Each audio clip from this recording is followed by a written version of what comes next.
Hi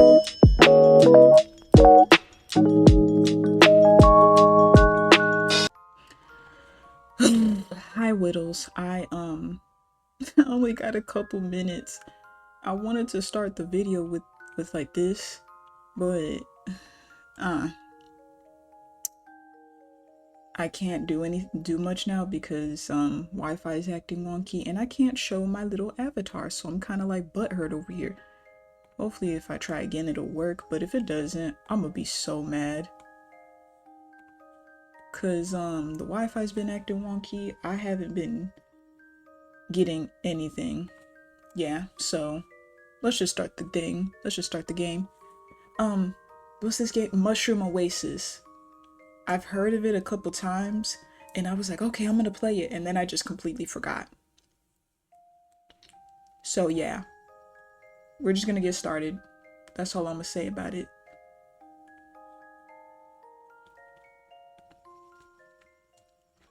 Alright, what's your name? You shall call me Bunny. What's your cat's name? Oh, I have a cat that I adored so much. Her name was Misty.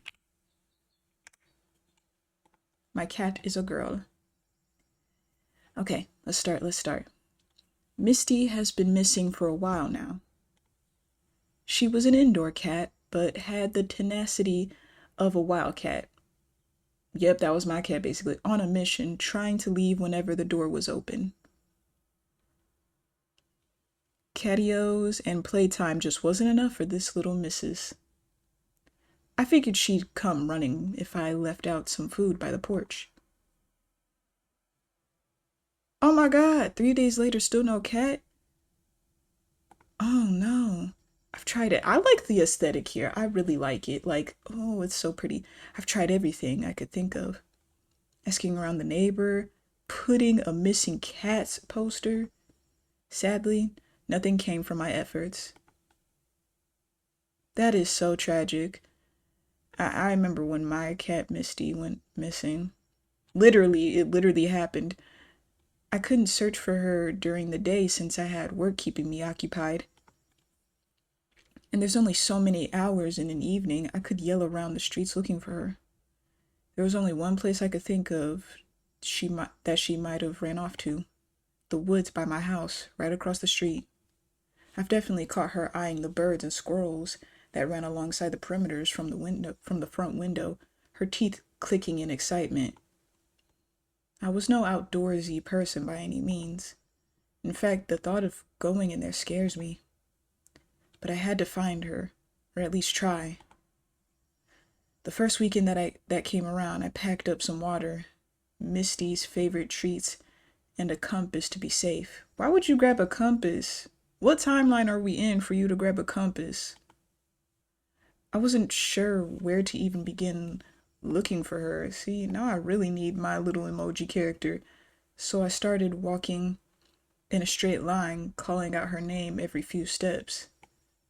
Cause if you gonna be using a compass, the little gremlin version of me has to judge you in the sidelines.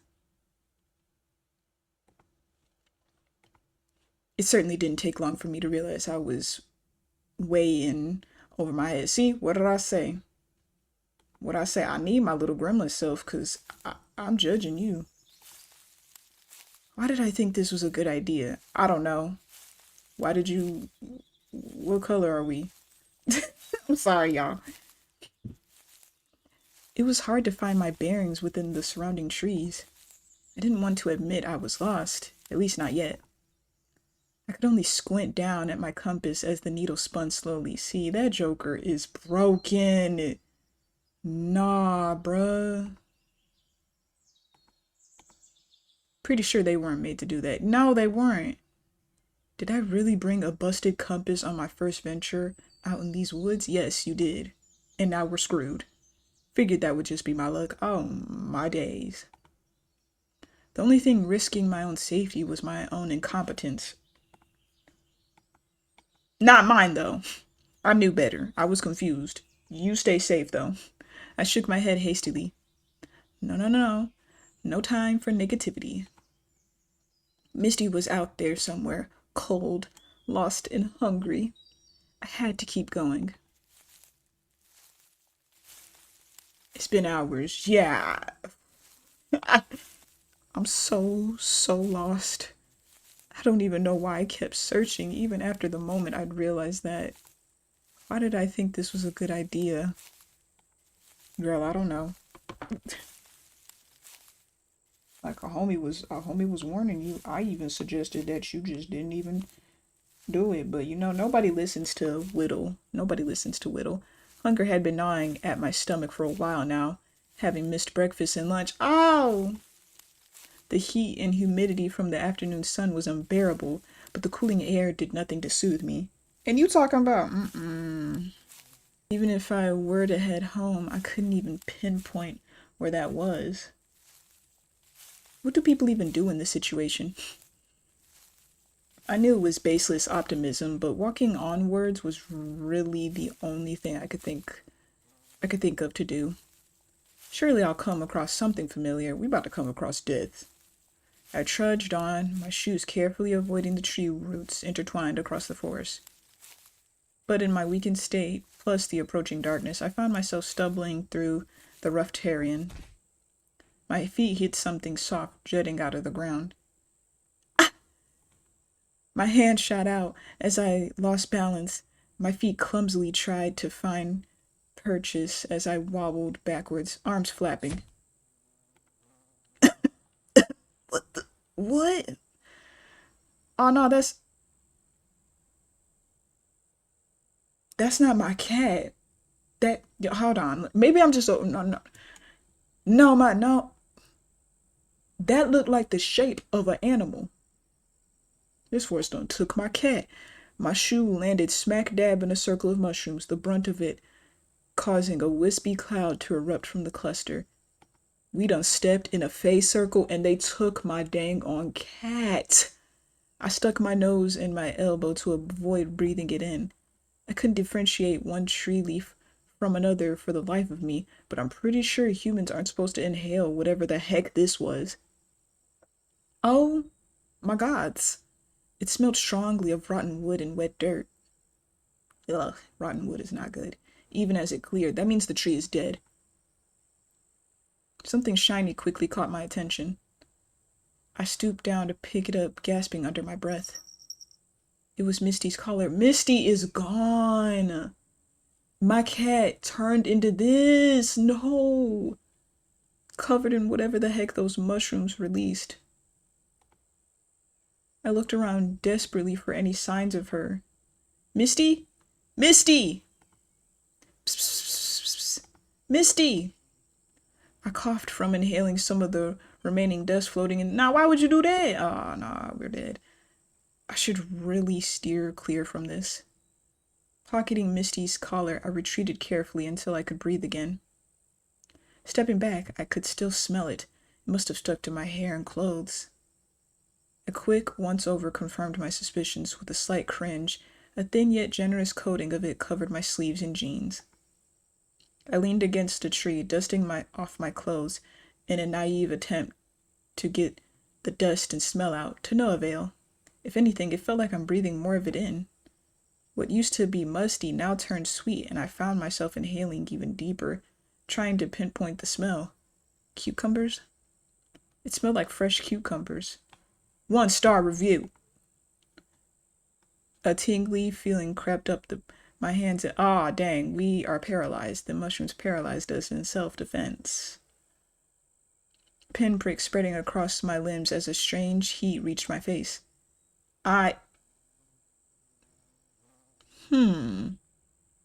Keep a note of the words I and my, y'all. It could mean something. This is a puzzle. I started to feel drunk and woozy. My senses were numb. It should freak me out. And yet, a strange comfort washed over me. I should lie down. Right now, in fact. My legs gave out from underneath me, my body toppling over at an awkward angle. I laid there and stared and stared and stared. It was nice. Here. It was nice here. I'm sorry, y'all. A peaceful calm. The perfect place for a nap, even. My eyes grew heavy as I swam in and out of consciousness. Yeah, a nap sounds really good right about now. Now, wait a minute. Aw, dang, we out cold. Oh, lots of critters passing through lately. Sorry this happened to you, little one. It could have been anyone, but it had to be you. Hmm? Wait, a human? How'd you end up all the way out here? Still breathing, too. Ah, jeez, I can't leave you here. What should I do? I woke with a jolt. It was... Hold on. Ooh, I like the sound. Pardon me, y'all. I could feel the weight of a blanket on me as I tried to sit up. Oh, it's time for me to go, y'all. Give me a couple minutes. I will be sure to quickly get to the good part. I couldn't move my body. My fingers twitched uselessly at my sides as my eyes darted around in panic. Glancing about, I could see the interior of a cabin, or at least the ceiling of one. I couldn't see much past the corner of my eyes. Where was I? How did I get here? A desperate feeling rose in my chest. I had to leave. Right now. This was wrong. Wrong. Wrong! I wasn't meant to be here. I could hear the crackling of a fire nearby. Likely the source of warmth I had felt on waking up. I could also hear footsteps approaching. And this is where we save, and this is where we leave for a bit. I'll be right back. Hey everybody. Sorry, I just got back from crying. We're back. We're supposed to choose stay awake or pretend to sleep. I'm gonna pretend to be asleep. Yeah, right. I'm gonna like, I could just turn my head away and just listen. Oh, geez. That was my mistake. My mistake indeed. Aw, they look so pretty. I like the ears. You got two. What? This is a fae, isn't it? You're a fae. Oh my gosh. But, yeah, I just got back. I got my stuff for my teeth for my dentist, and I kind of got done crying because I just felt super uninspired and I felt depressed about it. And it's mainly due to depression and just a bunch of stuff that just correlates back to my past. But that's okay. I'm slowly healing. I'm trying to like feel better and just work on myself, and maybe just maybe I'll get better at some point.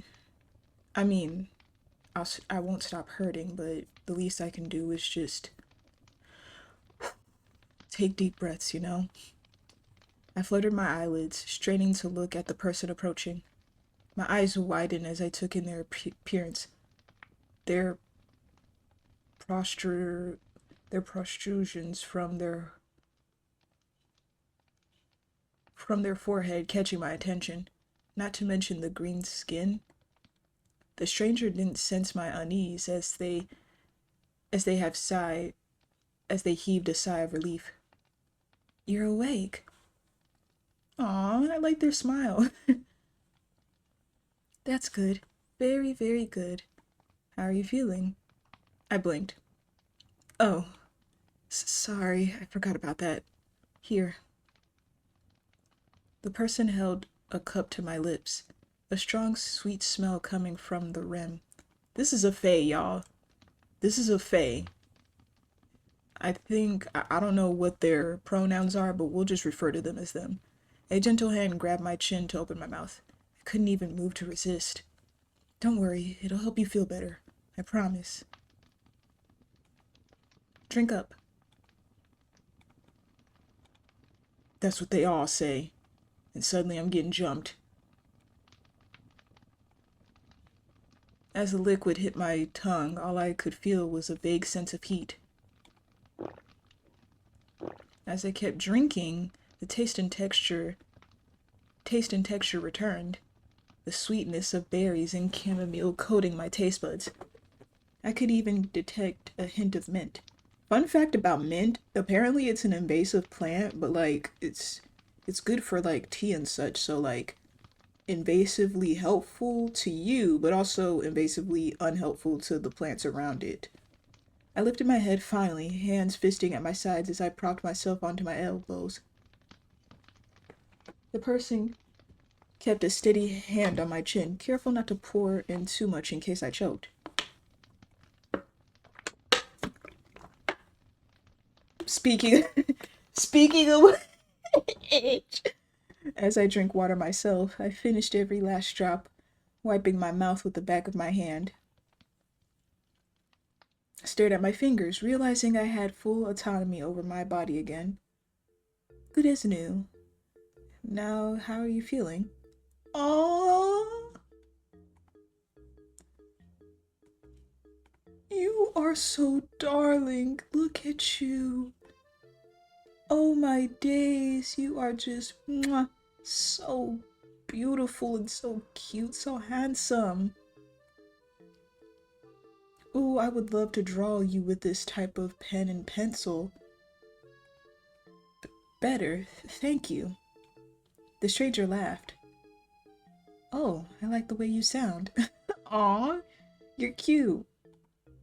Been ages since I've talked to anyone, much less a voice with a voice as nice as yours. That is honestly cute. I brushed off their strange compliment, finally looking around the cabin. It was a simple room filled with sparse but decorated wooden furniture fit for someone living alone. An open archway to the right led to what I assumed was the kitchen. Next to it was a door. Wait, hold up. Next to it, a door was closed shut. Possibly the bathroom? Taking it in, there was a common theme of knitted decorations strewn about. Any available surface had patterned knitted tablecloths covering it. An unfinished project laid beside the table where I sat. A pair of knitting needles jutting out of a pile of yarn from a small basket. As far as I could tell, it looked like the beginnings of a green scarf. Aww.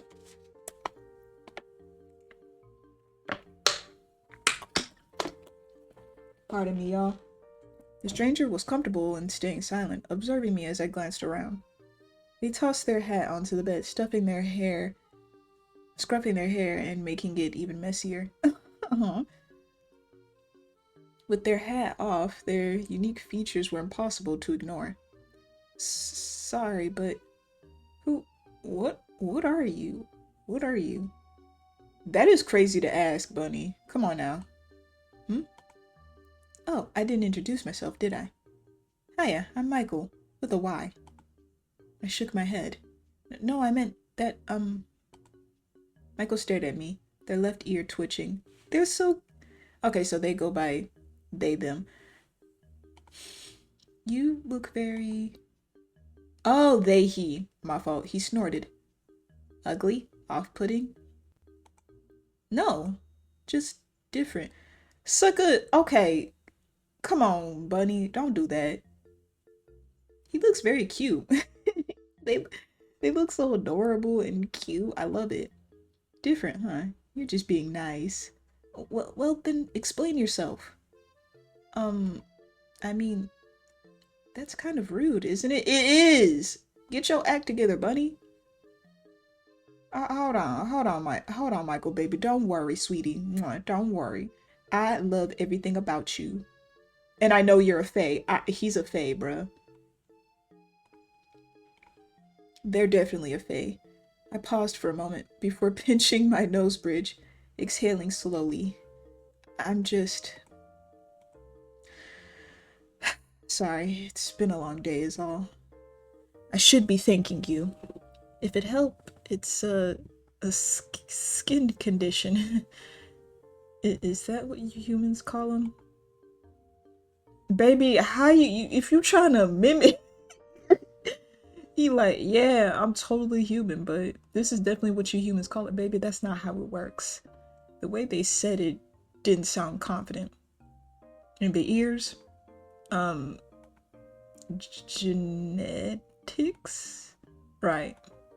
And I assume the little, I wave vaguely at their horns, antenna. Those things are just cosplay to complete the look. Would that make a convincing argument? I squinted. Maybe. Then yeah, it's cosplay. Still doesn't explain everything. Michael huffed a nervous laugh. Listen, I'm just a guy living by himself in the woods. What are you doing, good sir? You don't need to worry yourself further than that, okay? Something in his tone compelled you not to question his existence anymore.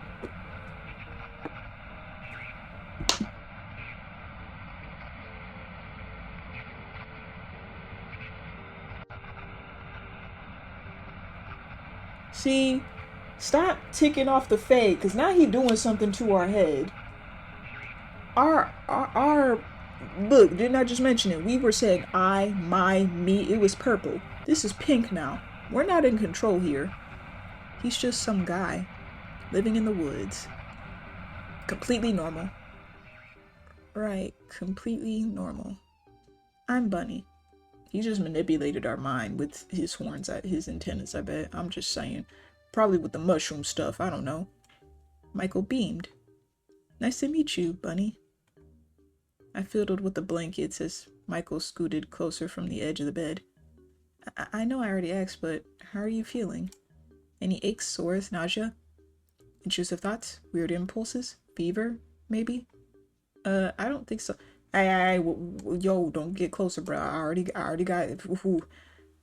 I got trauma from people getting close. Ask the jester. What do you want from me, Justin? Dang! He placed his hand on my forehead before I could react. His hands were calloused, quickly retracting as he gave a thoughtful hum. You seem to be lucid. That's a good sign. Great? He hummed absently, his twitching ear reminding him of a perturbed cat. My cat! Oh shoot, Misty! Oh shoot! Sorry if this is out of nowhere, but have you seen a cat around these parts? Her name's Misty. She's a sweet little thing, about this big, skittish, but she can approach strangers if she needs to.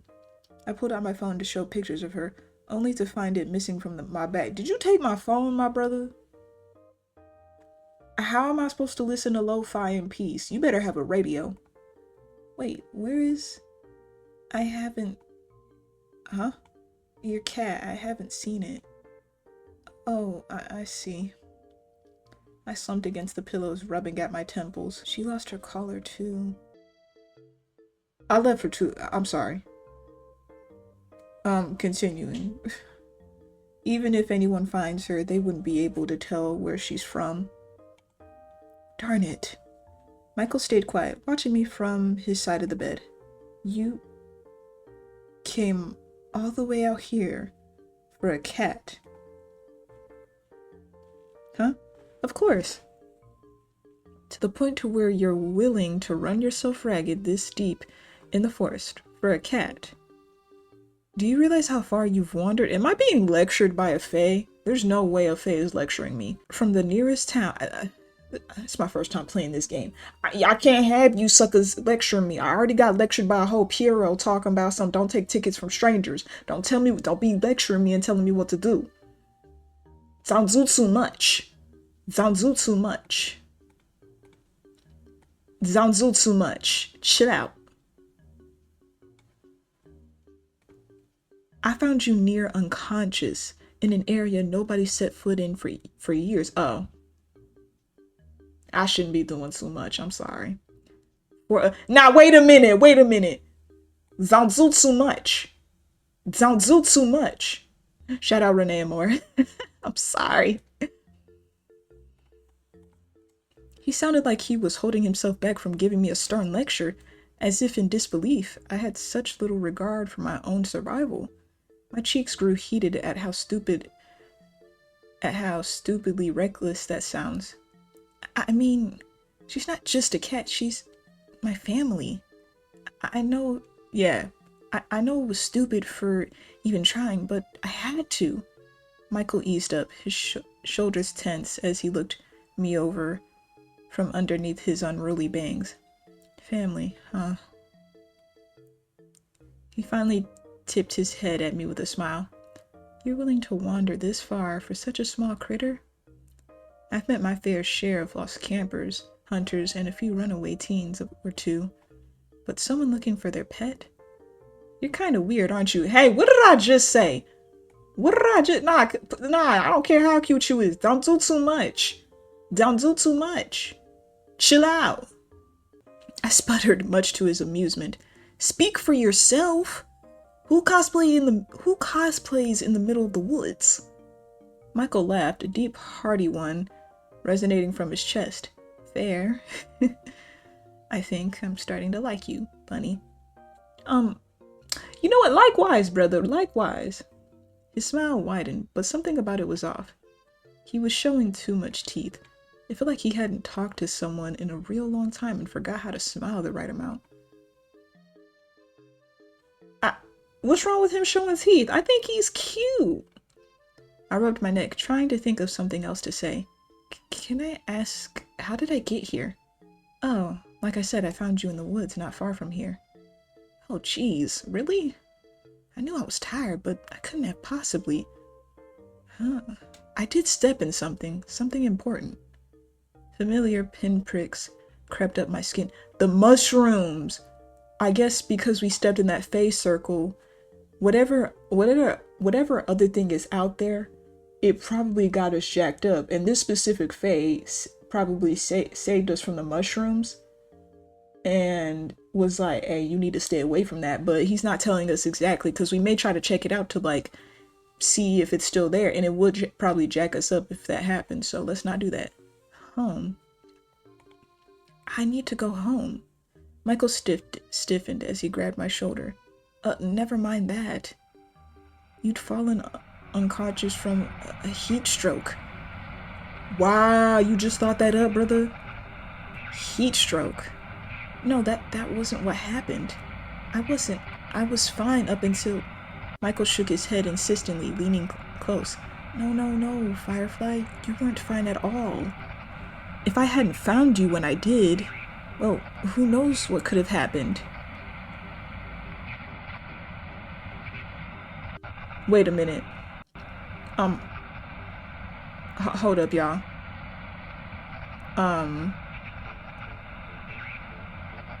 Hold on, I'm gonna tell y'all. There's danger in these woods, you know? No, he was right. You had been so foolish. How did you think that you could do this on your own? Searching for your cat in the middle of the woods. And to go in without bringing any water? Passing out from heat stroke of all things? Now, I had water, don't gaslight me. How could you have been so stupid? I shook my head, brain too foggy to pick apart my thoughts. He sounded so confident, so why should you doubt him? Well, okay, now we can finally pause. I'm gonna tell y'all right now, this is the work of his antennas right here. This is usually sound, and this is a fun fact from somebody who likes mushrooms. I like to study them sometimes. Mushrooms, whenever people try to like listen to them, when you try to listen to plants and all that stuff, there's like this like speaker that's set specifically for mushrooms. I recall, you guys can look it up, but when you listen to mushrooms, they sometimes sound like this. It's like a specific set of mushrooms. There's different kinds of mushrooms everywhere, but some mushrooms make that sound. And he was basically making his antennas were basically making that sound to like gaslight us. I just wanted to point that out. That's really clever of the creator. Michael relaxed, hand on his lap once more. He grinned at me. So am I, Bunny. I'm definitely glad I found you. His eyes were hidden fully behind his unruly hair, but I couldn't help feeling how intensely they were fixated on me as he said that. Let me see your eyes, brother. The hairs on the back of my neck stood. Sure. Without a distraction, I've only just realized how uncomfortable I was sitting still. The blanket on me was starting to itch, just as the desperate need to get home began to rise in me again. This was interesting, but I should really get going now. Wait! My host jumped from the bed before I could. I mean, I just can't let you wander in the woods this late. Please stay a bit longer. But Michael, I really have to. Come. He grabbed my hand, led me across the room. We stepped into the kitchen, a fragrant smell of cooked up potatoes and meat hanging in the air. 2 plates had been set out on a small circular table, complete with utensils and mugs of tea. Oh! I wasn't expecting guests today, so the food is nothing fancy. But join me for dinner? He looked so hopeful, ears drooping. You feel so bad if you had to say no.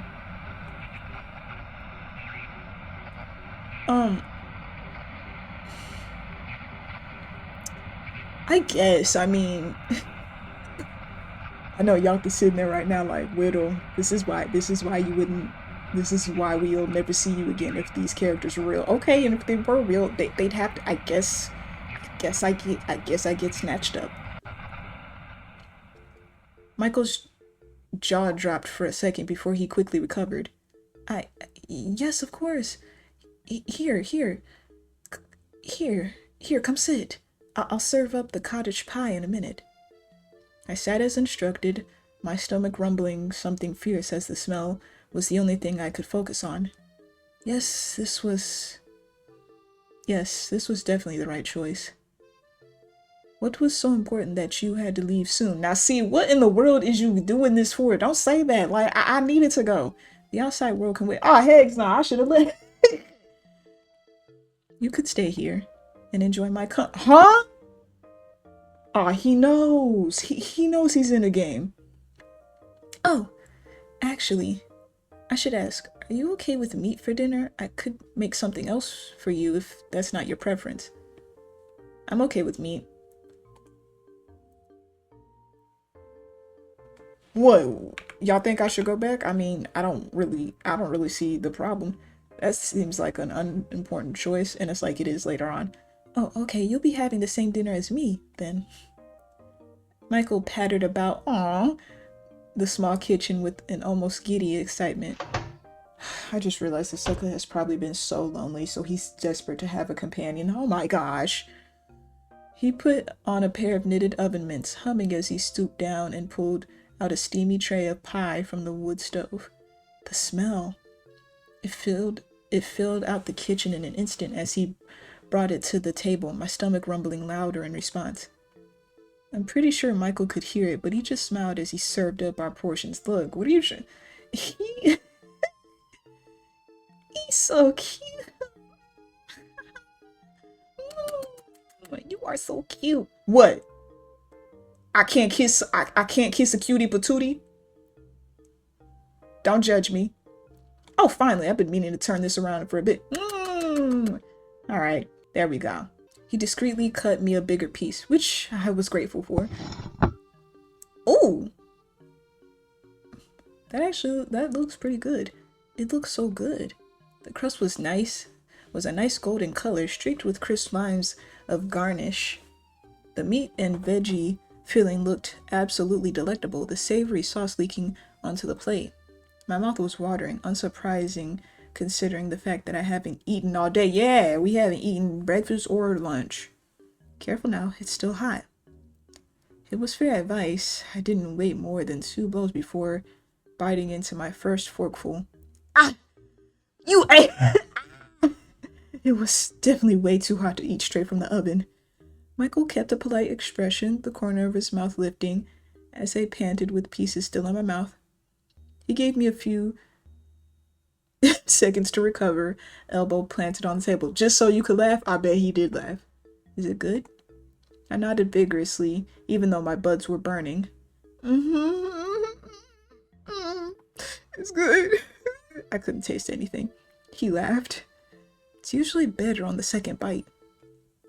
I slowed down, hand on my mouth, as Michael porked his fork into his own slice.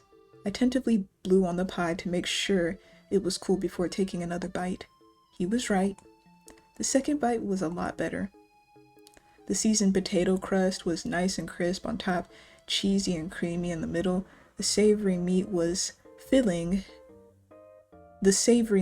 was well cooked and bursting with flavor. Every bite felt like home.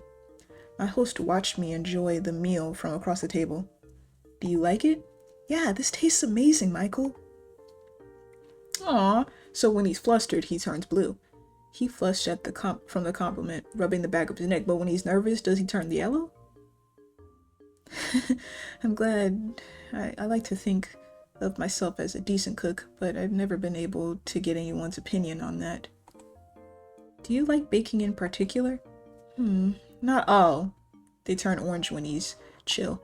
I usually go for simple dishes with any ingredients available. I nodded amicably. I nodded amicably. English, though didn't say much else. I was more focused on scarfing down dinner, which thankfully Michael didn't seem to mind. The overall atmosphere was nice, homely, and I could hear Michael tapping his feet from under the table. I guess he was that happy to have someone stay for dinner. It did seem like he lived alone, judging from the surroundings in his cabin. So, I'm kind of curious. He perked up instantly, his focus solely on me. What made you want to live all the way out here? Oh, well, when you look like me, it's kind of easier to just live out of sight from everyone. A pang of guilt shot through my chest. Yeah, you was asking uncomfortable questions, bruh. I was giving him a hard time about how he looked too. Exactly, look! I would never. You already know I wouldn't. Look at my skin color. He must have sensed it clear as day on my face. Not that you're one of them. You've actually been nicer than most. Though, I wonder if... His smile turned strained. Never mind. My point is, it's better here than anywhere else. Why don't you try the tea, Firefly? I like the nickname Firefly. He seemed uncomfortable now, easing into a different topic. It's probably best to follow along. Oh, sure. I reached out towards my mug, only to push it off the edge with my clumsy finger. I'm gonna cry. I just cried earlier. I'm about to cry again. Wait. I bent over to the side to grab it, fully expecting it to just fall out of reach and land on the floor into broken pieces. It never did.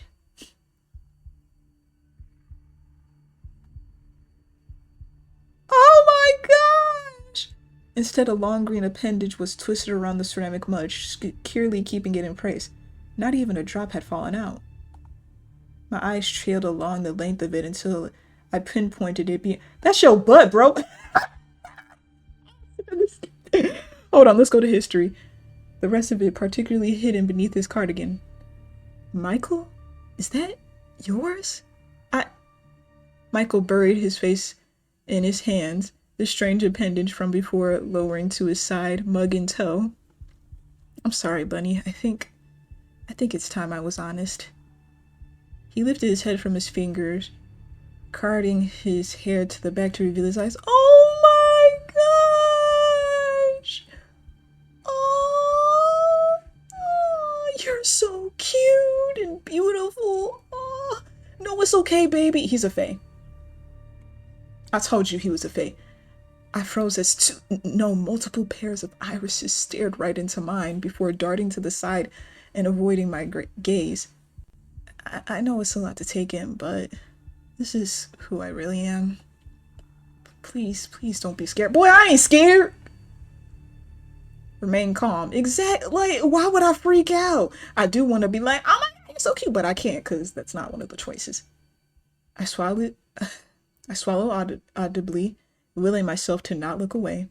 He seemed to be holding his breath as I gripped the edge of the table. I'm sorry, what's scary about that? I mean, if he was trying to kill me, yeah, I get it. But like, there's nothing scary about him. It felt unsettling every time he blinked those eyes in succession, even when he wasn't looking at me. Was it real? It had to be. Everything about him suddenly made so much more sense. The isolation, the avoidant behavior, He looked freaky, yes, but he also looked sad. How does he look? MC, you gonna have to chill on that, Bunny. I would never say that. I swallowed thickly. I'm not scared. Michael's many pupils blew wide, dilating like an excited wild cat. It sent a shiver up my spine. Okay, maybe just a little bit scared. Sorry. He hastily grabbed an empty plate and hid behind it, shoulders scrunched up despite his stature. Would it help if I just hide it? I could fix my hair like before, if that's what you prefer. His voice was muffled behind the ceramic barrier between us. It was kind of endearing. I slowly reached out to touch his hand, the slight brush of my fingertips making him jump in place. Michael? Yeah? Can you put that down? He slowly lowered the plate. Oh! Look at you! Hold on. Mwah. Hold on. You are so cute, so precious. His eyes were still darted to the side, avoiding me. Can you look at me?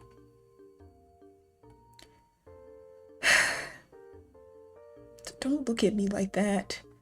Sorry, I just can't stop looking.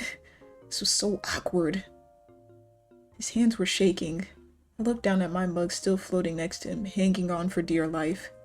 I reached over and plucked it straight out of his grasp. I tentatively took a sip, noticing how Michael was watching me over the rim of the mug. The taste was mildly spicy, with an almost earthy bite to it. I recognized it instantly as ginger tea. It's almost room temperature, but it's still pretty good. Huh? You wanted me to try the tea, right? I like it, so thank you. Oh, I'm glad. Michael relaxed back into his seat, following my lead as I picked up my fork once more. The silence didn't last long as Michael fidgeted. Are you really okay with this? With me? I gave him a once-over, really taking in his features. It's very different than what I'm used to. But I think I can learn to like it. No, you already like it. There's no learning to like it. Shut up, Bunny. I need to calm down. This is just a game. This is... Is that weird to say? I mean, you're not bad to look at. It's actually kind of, Dang it, what do I say? Y'all... We're gonna go back and I'm gonna say all three of these. But it's pretty to me. Cool, hot, man, sucker, it's pretty. You think I'm pretty?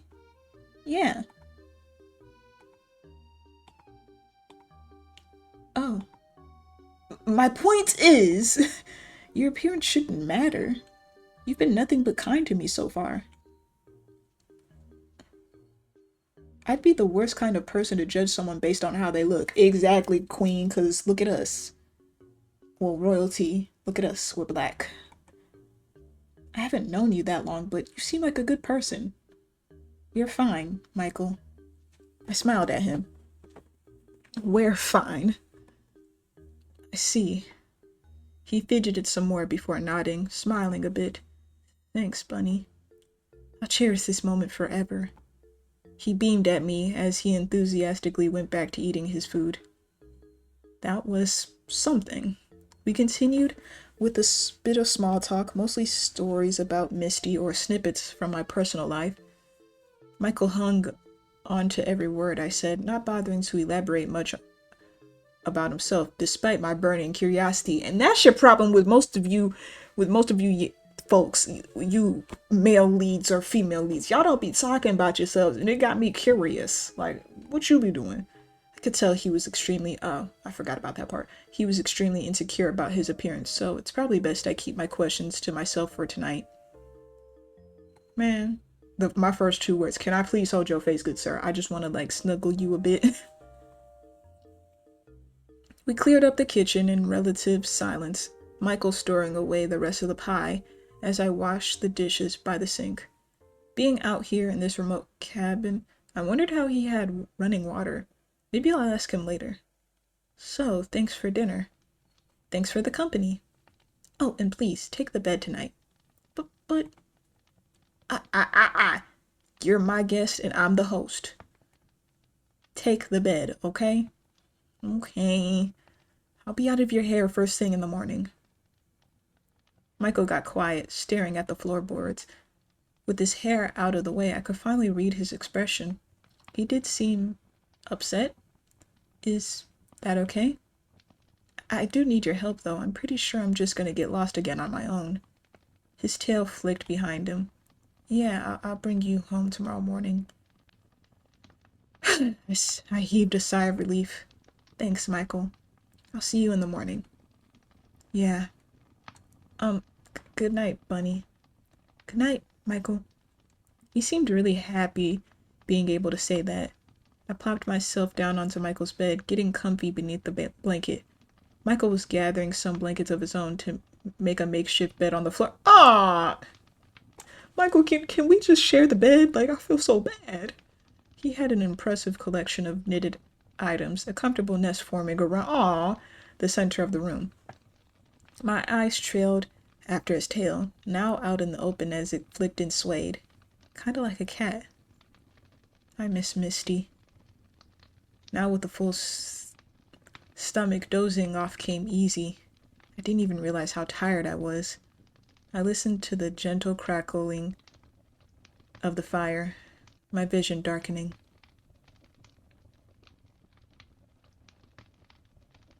If I get jump scared, just know. Ah! What did I just say? I'm turning this game off. Goodbye. I'm kidding, y'all. I'm not gonna turn it off. Good night, Bunny. A soft humming invaded my ears, stirring me awake. Invaded my dreams, stirring me awake. Well, I'm nosy. I need to see it. I blinked my eyes, open to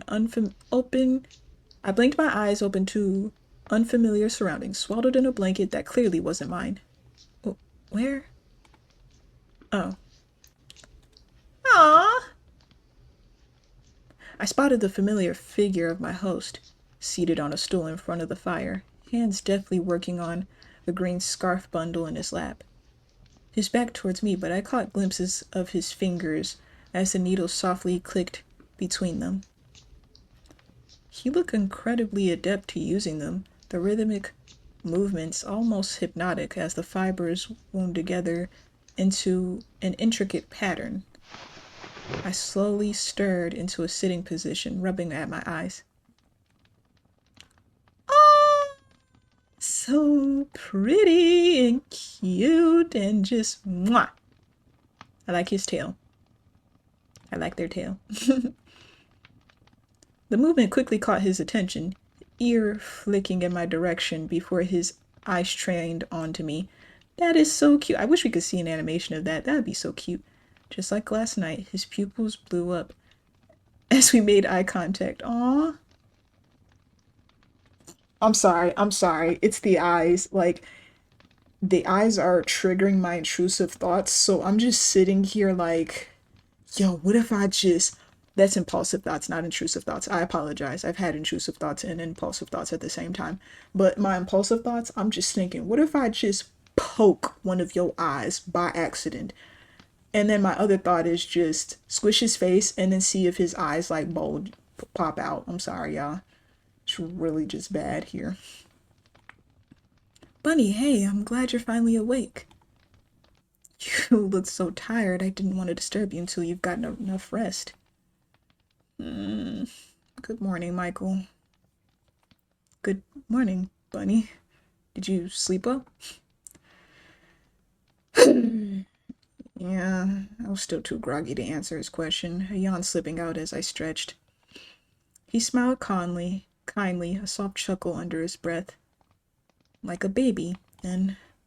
He pointed over his shoulder to the door beside the fireplace, tilting his head towards it. You can freshen up in the bathroom if you'd like, while I start on making us some food. I'd have eaten breakfast by now, but I'd want you to join me while the food is still hot. How do eggs and toast sound? Now, why would I ask for something else? I'm the guest. Well, you better... It sounds delicious. Great. I'll see you in the kitchen then.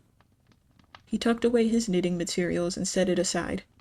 Oh, I also have a surprise for you after breakfast. It's not the most exciting surprise, but just join me when you're ready. He ducked into the kitchen without another glance. How tall is he? I could hear his boots. Ah, geez, the boots! His boots thud about the floorboards, cabinets opening and closing in succession in the kitchen. I suppose that's my cue. I rolled out of bed, leaving the warmth of Michael's blankets and trotting over to the door Michael pointed out. Oh gosh. I wouldn't be able to live here. But it's nice, but like, I'm so scared. I get scared easily. I feel like a bug is gonna pop up. Probably it won't because, he probably keeps it spick and span. Stepping inside, I didn't know what I was expecting when he said he had a bathroom, but it was surprisingly spacious. Everything looked like it was carved and polished out of wood. He seemed to have everything you'd find in a modern bathroom: a sink with a cabinet, a shower, and a tub, and even a toilet. Curious, I crept over to the toilet in particular, expecting it. There wasn't a tank like you'd expect where the water would be stored. Instead, there was a compartment to the side full of sawdust and a scoop. I expected it to have at least a bit of smell, but it was surprisingly odorless. There was even a roll of toilet paper on the side. It was no flushing system, but it was hygienic. Michael must have done his research. Walking over to the sink, I stared at the faucet before hesitantly twisting it. I jumped when I heard the rush of water pouring in, swirling in the basin before disappearing into who knows where. Wow. Why am I impressed by a dang on functional bathroom? I helped with the dishes last night. I already knew Michael had plumbing. Shaking my head, I finished freshening up and headed to the kitchen. Michael looked up as I entered, a steaming kettle in his hand with 2 empty mugs on the counter. It might have been the lighting, but he was taller than I remember. I told you he tall! Glancing to the table, I could see he already finished his pie. I thought he'd be shorter than us. No, I don't mind dating a short guy, tall guy, either or. Then again, my Pookie is taller than me, so I lost. No, I'm kidding, y'all. Oh wow, you work fast. Michael looked proud of himself. Can't have my guests stay on an empty stomach. Go on, have a seat. I'll join you in a moment. I returned his smile and sat down, stomach grumbling as I looked at our plates.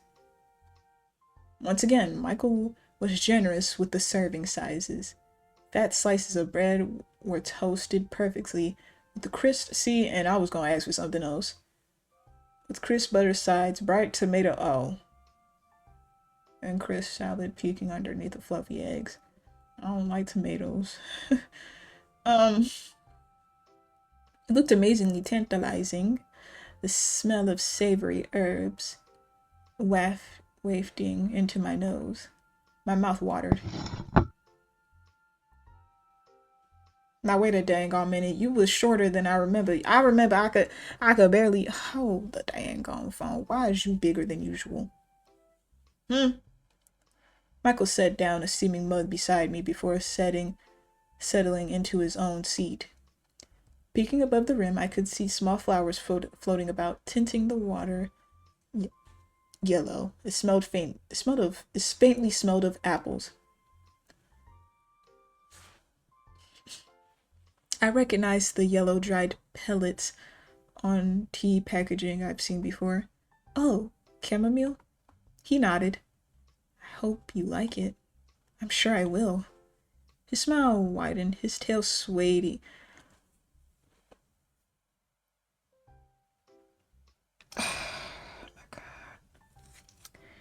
His smile widened, his tail swaying at the tip by his feet. I learned this in 2nd grade English, 5th grade English, and I had a high score when it came to the test. Come on. He seemed more relaxed showing his natural features this morning. Any trace of panic and hesitation from last night were gone, replaced by a look of contentment. Michael bit into his toast, and I followed suit. The food was delicious, as I expected. The chunk of toast I bit into was heavenly, the butter sweet on my tongue.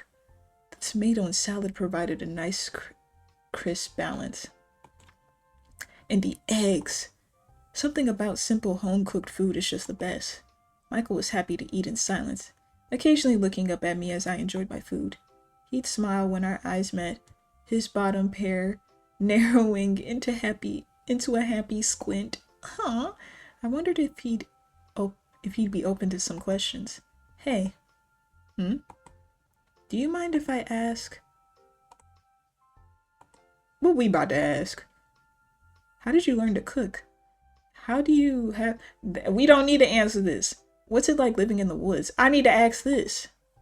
I still can't believe how cozy you've managed to make it, considering the whole middle of nowhere thing. It wasn't like this when I found it. No? It was a major, fixer-upper? The cabin was abandoned. I never would have guessed. Yeah, I'm really happy I get to live somewhere permanent, for once.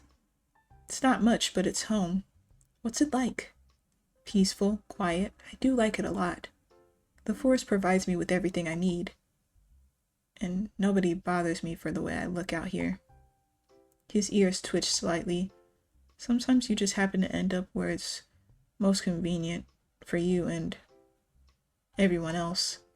The way he avoided my eyes as he said that gave me the impression there's something more to it. Like his home wasn't just out of convenience, but a fear of something else. Rejection, perhaps? Or something worse. Most likely both and something worse. Anyways, I don't really have anything else to say about it, unless there's something specific you want to ask. He doesn't think about his answer much before beaming at me. What about you? I know you've told me a little bit about yourself, but what's it like being you? I scoffed, waving a hand. Please, I'm the least interesting person in this room. Trust me. Aw, his eyes were shining in earnest as he leaned forward. Tell me anyway. Oh, well... I told him about my life, at least parts I was comfortable with sharing. Just like last night, his eyes didn't leave my face, occasionally darting about my features and interest. The direct oogling was making me nervous, but I suppose I was doing the exact same thing when it was his turn to talk. Eventually I came to the topic of my job and the woes of living in modern capitalism. I am a bit jealous. You have the whole cottagecore aesthetic practically perfect. His face morphed into a confused pout. Cottagecore? I explained it to him in my own words. Oh, you're saying you want to live the way I do, out in the woods? I nodded without hesitation. I mean, I wouldn't mind showing you the ropes. His tone seemed strangely lidded. What do you mean? Never mind. Anyways, I don't get what the appeal is, but it's not easy either, you know? The forest provides, but it's up to me to make use of it. Starting out was... A dark look crossed over his face as if relieving a bitter memory. Rough. Oh. But I'm built for survival. I feel like asking him to elaborate would make things awkward.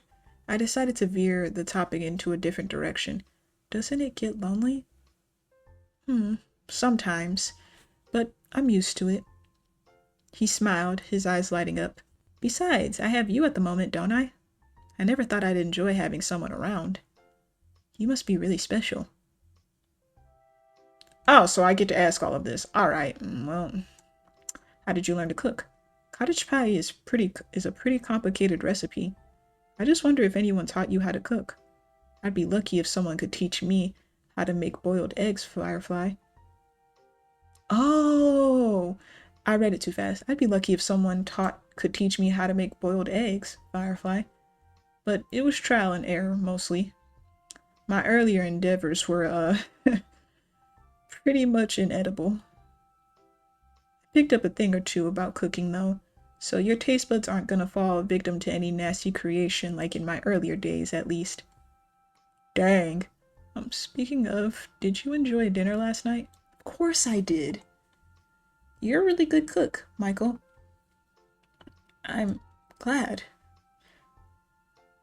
It probably wasn't obvious, but I'm really happy I got to cook for you. I didn't get guests often, in case you couldn't tell. I should ask you to cook for me every day then. He grinned at my joke, looking pleased. I'd be happy to. I chuckled as I took another bite. So what's your favorite thing to cook? He lit up at the question. Fried mushrooms. Now hold on. Yeah. There's plenty of to find, and it's easy to make. Huh. Hold on, y'all. Hold on. I had to leave for a second. I do remember finding a patch of mushrooms yesterday. They smelled pretty funky, though. You remember that? Now what's that mean? What was that? Nothing. Anyways, mushrooms were the only thing I had for a while before figuring out I could eat other stuff like roots and veggies. I told y'all he was a fae. Do you forage all your ingredients? Mostly. The times I figured out how to catch fish and hunt game were the best of my life, I'll tell you that. My first taste of meat. He did an awkward version of a chef's kiss, as if mimicking something he saw on a television once. Mamma Mia? Was he trying to say Mamma Mia, but you said Mamma Mia? He continued before I... You're supposed to say... Extravaganzo. You're supposed to say that or... I don't know! But nothing beats what you humans are able to make. You guys go nuts with ingredients. Nah, I could tell you. My community, we make a good burger, a good hot dog. We can make anything. I'll make you a good egg and veg cheese sandwich, a good egg and sausage sandwich. I can make a good noodles, but they will be already like, you know, kind of instant setup. Like, just gotta put all the stuff, just gotta add some seasoning and spice to it, you know. And I can bake. You guys go nuts with ingredients. Rice was a challenge. Yeah, you gotta clean the rice first and then you gotta do all that. It's a precious ingredient since I have to actually get some from a store. But once I figured out to make it nice and fluffy, I consider it a special treat. I did a double take. You go to the store? Yeah? Where else would I get it? I thought you would grow it yourself or something. That's crazy. He laughed as I flushed in embarrassment. It's flattering you think I'm even capable of something that impressive, but no. I like his little smiling eyes. Oh my gosh. There's only so much the forest can provide. But what about money? We're talking about human currency, right? Otherwise, how would you even... Do you actually have a job? A thought occurred to me. Or did you steal it? He almost looked offended. Now, why would you say that? We never accuse people of stealing unless they imply that they stole. And even then, I wouldn't snitch. You take me for a criminal? No. But that would mean that how? Michael bit into his toast, his eyes winking in mischief. I have my ways, Firefly. What's that supposed to mean? Do you have plumbing in your house? I know it's a silly question, but I can't stop thinking about it, of course. Oh, you were wondering about that? The embarrassed look on my face was probably enough for an answer. Aw. Well, it's nothing fascinating. It's just rainwater I've got stored above the cat. Just rainwater? He nodded. I detected a hint of pride as he continued. It's actually a recent installment, believe it or not. Granted, the project took a while, gathering materials, figuring out the tools, finding the right instruction manuals. Plus, I had to figure out where to store the water tank. And don't worry, I installed a filtration system, so it's safe for us to use. I check in every few weeks to make sure nothing's contaminated. That sounded daunting. Oh my god. Especially considering how he lived all the way out here in the woods. You did all that on your own? I kinda had to. Anyway, it took a whole lot of calibrating and adjusting, but it really worked out. You are so resourceful, and it's just beautiful. And now that I think about it, I'm glad you get to be comfortable here during your stay too. Does that answer your question? Where'd you learn to do all that? I mean, it's not really a big deal, but I'll put it in there if I want to check on it later. Yeah, I'm starting to know a lot more about Michael. He didn't directly say it, but it felt like he was lonelier than he was letting on. Not to mention how he managed to make a home for himself all on his own. I had to wonder if he actually had anyone at all. Do you have any family around? Family? His expression turned solemn for a moment before he looked sheepish. Remind me how that works again? I get the concept based on some books I've read. I don't have what you call parents, if that's what you're asking. My mouth dropped open in shock. No parents. He shrugged and took another bite of toast. Not that I recall. Then how did you...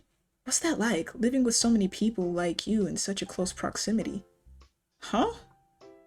That's how it works, right? You and other humans living in one house? And you have this, Dena thing that makes you relate to the rest? That's what makes a family, right? He's talking about DNA? Nah, baby, you can't say Dena, bruh. His definition threw me off, but I had to answer somehow. Not just that. Family is...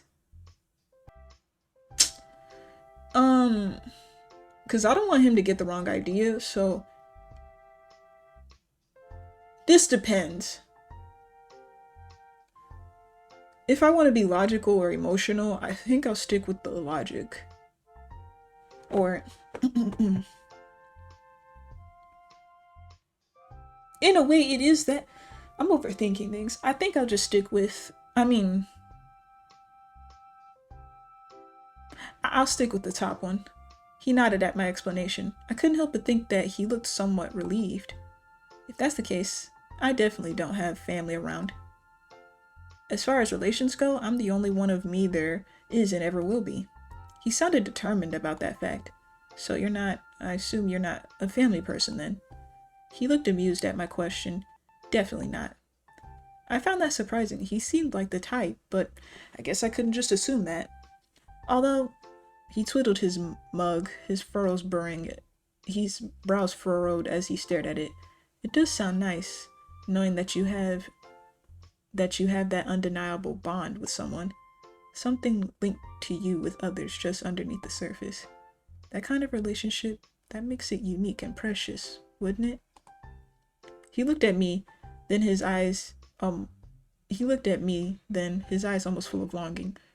But some things aren't meant for me. What do you mean? He smiled, shrugging.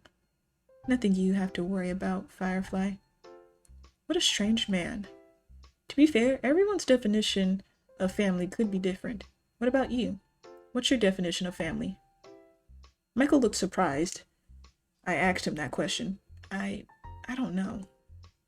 I've never had one, and I think your answer just confused me more.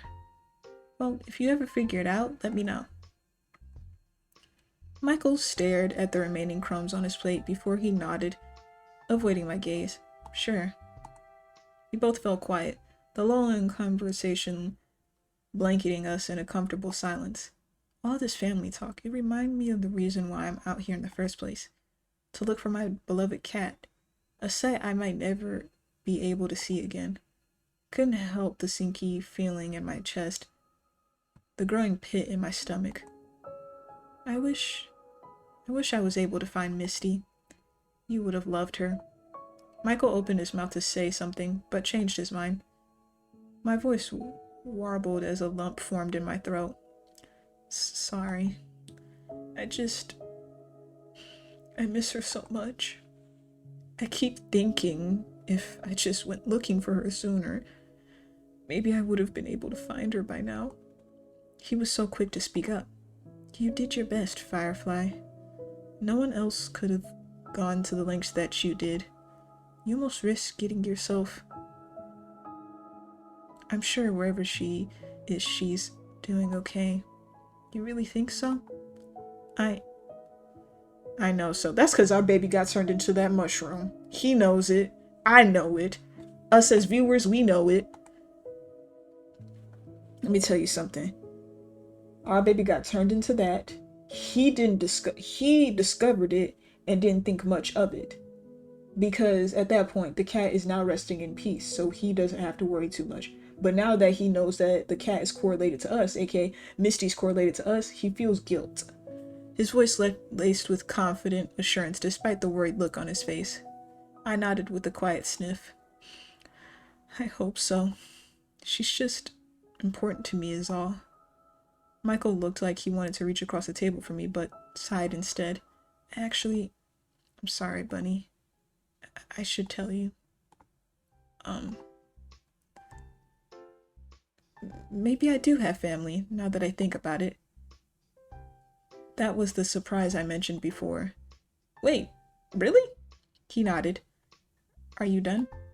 I could take you to go meet them right now. I looked down at my plate. During the conversation, I didn't even realize I'd finished the meal. Yeah, I'm done. Wait a minute, let me help. Don't get up. No. Hold on. Let me help. Let me help. Hold on. Michael, come back. Michael. You know what? It's okay. He grasped my hand before I could say any other word, pulling me up and heading outside with me in tow. Whee! But put me back, bro. Put me back. As the door swung open, I could only see forest ahead before he tugged me along as he rounded the side of the cabin. Almost immediately, my peripherals were assaulted with grains on both sides. I figured he was the type to grow his own vegetables, but to see it in person as confirmation was a whole different thing. With Michael leading the way, I had only a moment to take in the surrounding garden.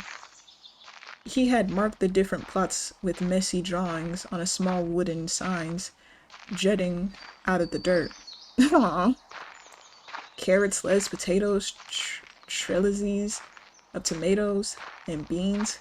I wouldn't have been able to differentiate. He is a cottagecore boyfriend.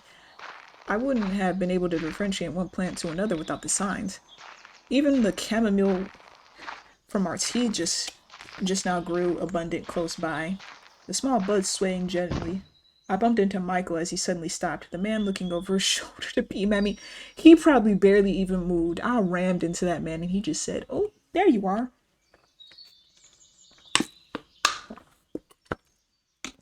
We reached what looked like a small fenced off area with a bit of netting stretching all around. He stepped aside, watching me as my eyes widened. Chickens! Oh, so cute! I want to draw them. I want to draw them. I have to draw them. I must draw them. They are so cute. I love them. Big, fat, happy little hens strutted about like they own the place they said. Humble yourself. As he entered through the gate, the hens swarmed over in an instant at Michael's feet, circling and pecking at his boots. Ladies, meet Bunny. Bunny, these are Moir, Sanzio, and Primrose. Oh, it's so cute. Oh my gosh. Okay, so Moir is the blue one, Sanzio is the yellow one, and Primrose is this beautiful lady. Okay. So fun fact about chickens. Did you know that chickens used to always have to they use a scratching method to socialize? So whenever they're in an area that's with dirt or sand, that's how they socialize, and that's how they kind of freshen up.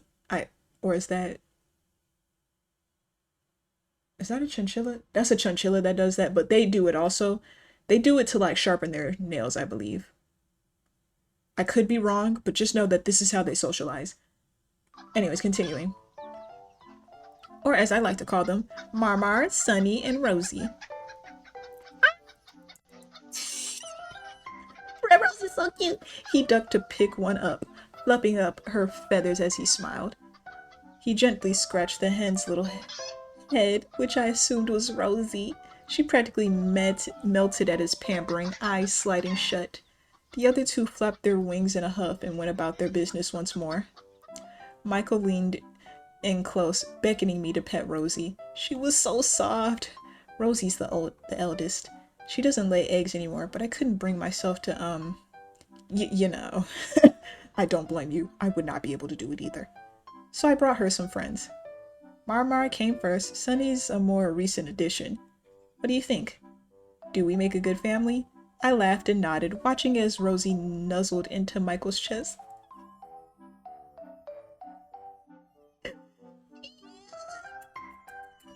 They're so cute. Oh my god. It's almost making me forget that you totally manipulated and gaslit my brain. Don't think I ain't forget. Still cute though. I didn't expect chickens of all things. Were you expecting something else? I was expecting it to be someone else. Oh. No. Let the chicken just vibing. When you look like me, people generally don't stick around. There's that negative self-talk again. You don't even look that bad. You look quite attractive.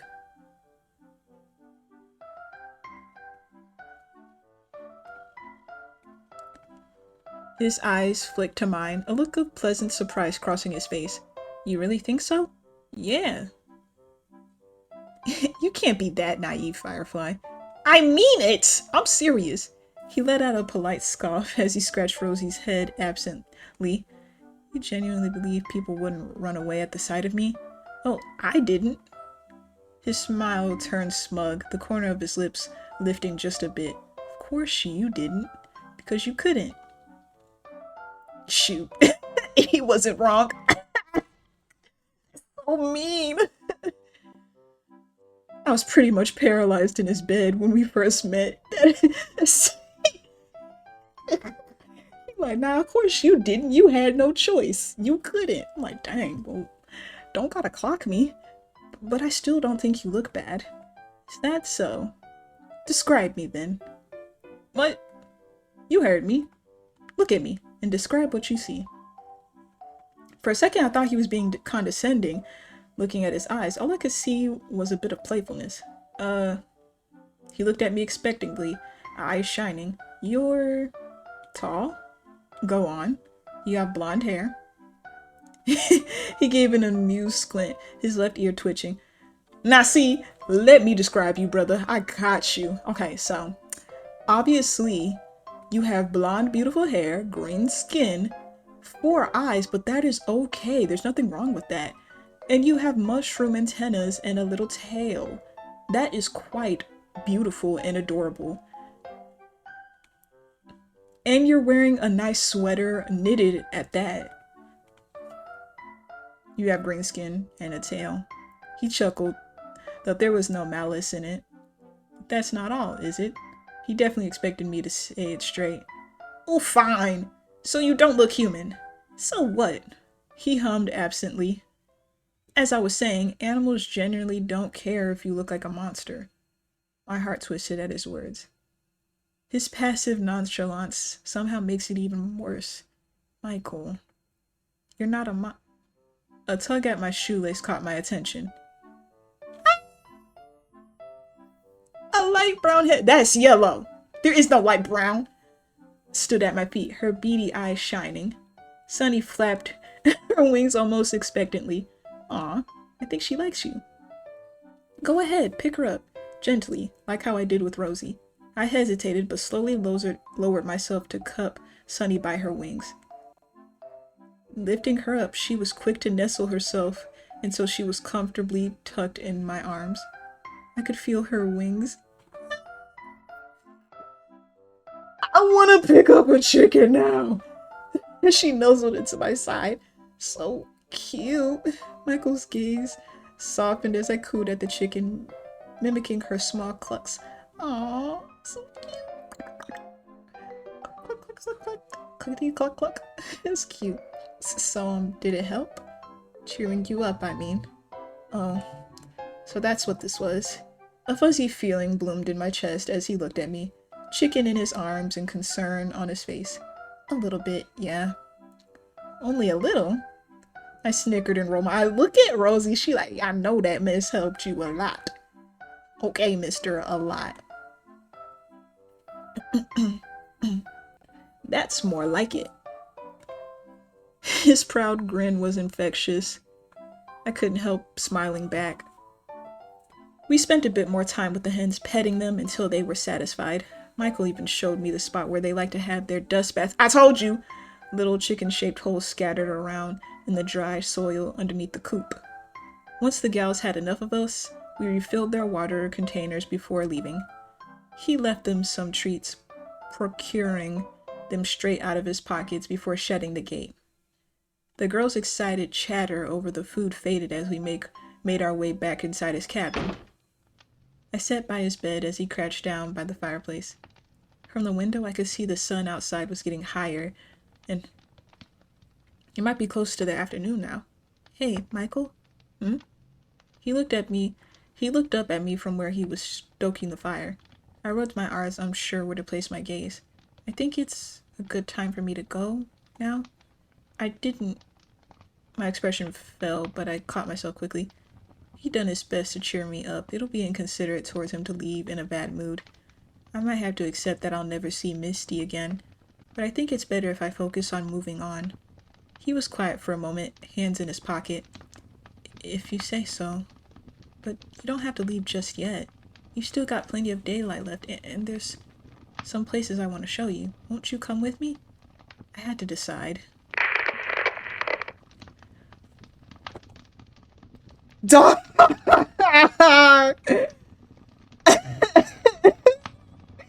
Let me answer. I just wanted to say yes, you can show. He knows. I promise I'll take you home right after. He took another step towards me. Please, Firefly? I didn't want to say it, but he looked desperate. Okay. I'll go with you. The joy on his face was shining bright as a billboard. Great! Let me get our stuff. He disappeared into the kitchen, returning with my backpack in one hand. I thought I didn't, you know what? And satchel in the other. He passed it to me as he walked towards the front door. I almost forgot I had this. I found the cat Misty treats, a broken compass, and my phone. The battery was dead, though. Still, that's one less thing to worry about. I checked through my bag once more, finding an empty water bottle. I frowned, distinctly remembering I forgot to pack water for my trip. Yeah, that's like a gaslit us. Or at least Michael told me I did. Didn't I? You ready? Dog, what the heck is this?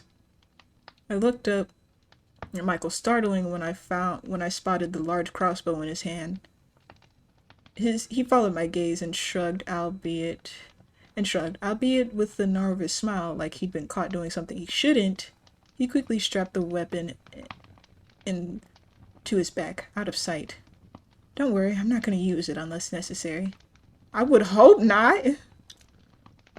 He chuckled at my indignant tone.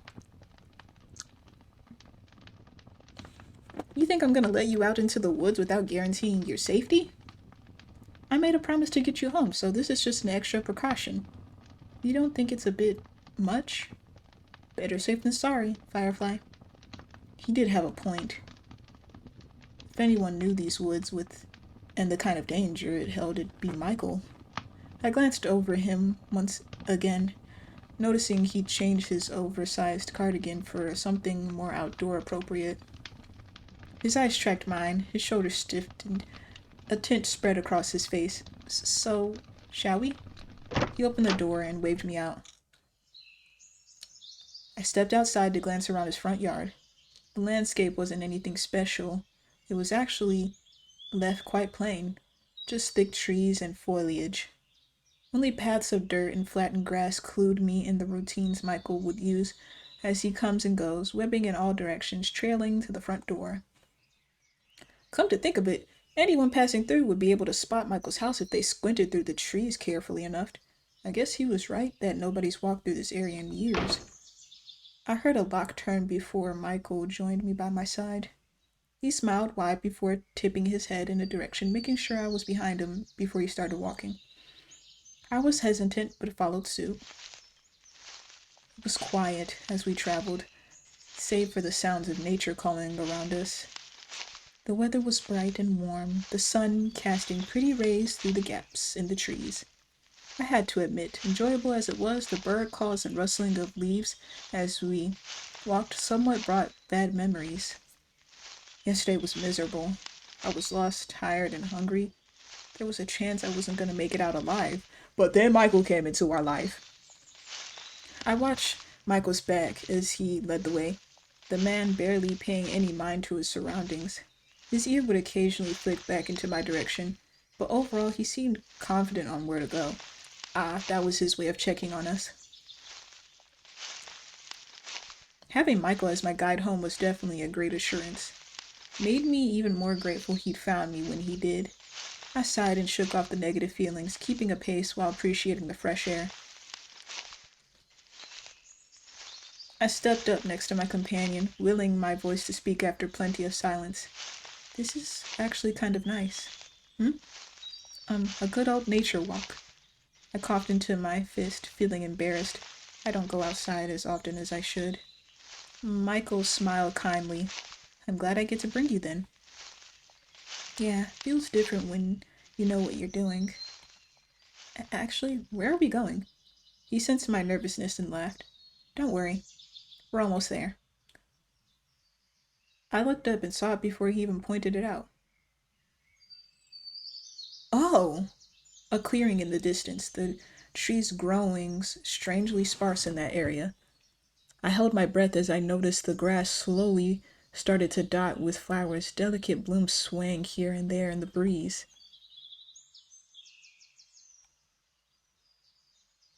As we got closer, Michael watched me as my mouth dropped open, a knowing twinkle in his eye. It was breathtaking. A secluded meadow of flowers lit up by beams of light, making the scenery resemble a page from a forgotten fairy tale. Butterflies flitted about in pairs, their wings flickering around and complementing the surreal yet enchanting ambience of the whole place. Michael let me gawk some more before walking ahead, turning to face me before sitting down to relax on the grass. He slipped off his satchel and laid it on the grass by his side along with his crossbow. I blinked out of my stupor and approached him, spinning around to drink everything in before plopping myself next to him. So, what do you think? Pretty, isn't it? I love his eyes. I nodded dumbly before finally glancing to face him, the man's gaze on me softening as our eyes met. A butterfly approached us rapidly, making me flinch on instinct. It landed on his finger as he held it out, its wings flapping gently.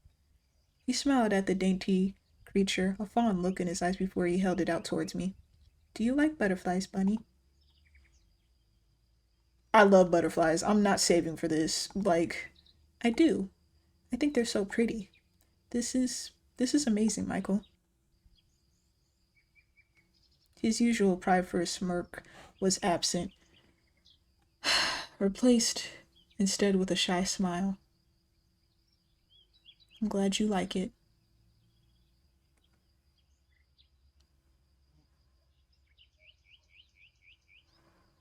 The sun was at its peak now, the air getting warmer as minutes passed by.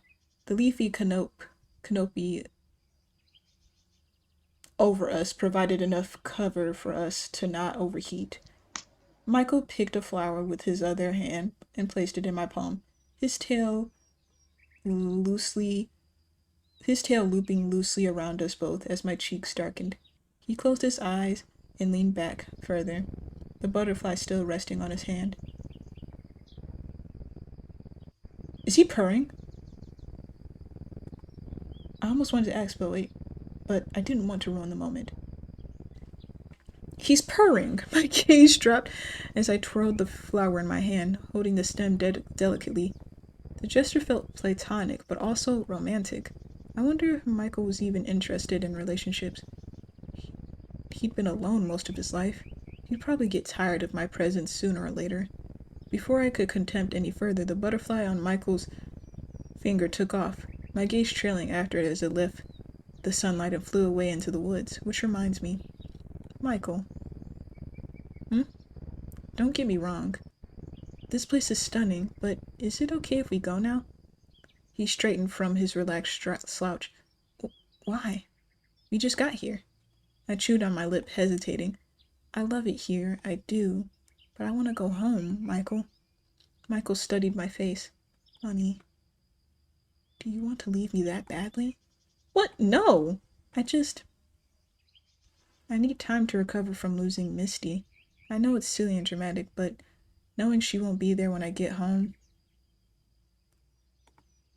I just need to get it done with. I feel a hand rubbing my back. Michael nodded slowly, looking me in the eyes. His smile was gentle. That's okay. I understand. But maybe this place can help with that. No, you can't gaslight me again. You can't do that again. It's a nice spot to nap in, isn't it? I picked it out just for you.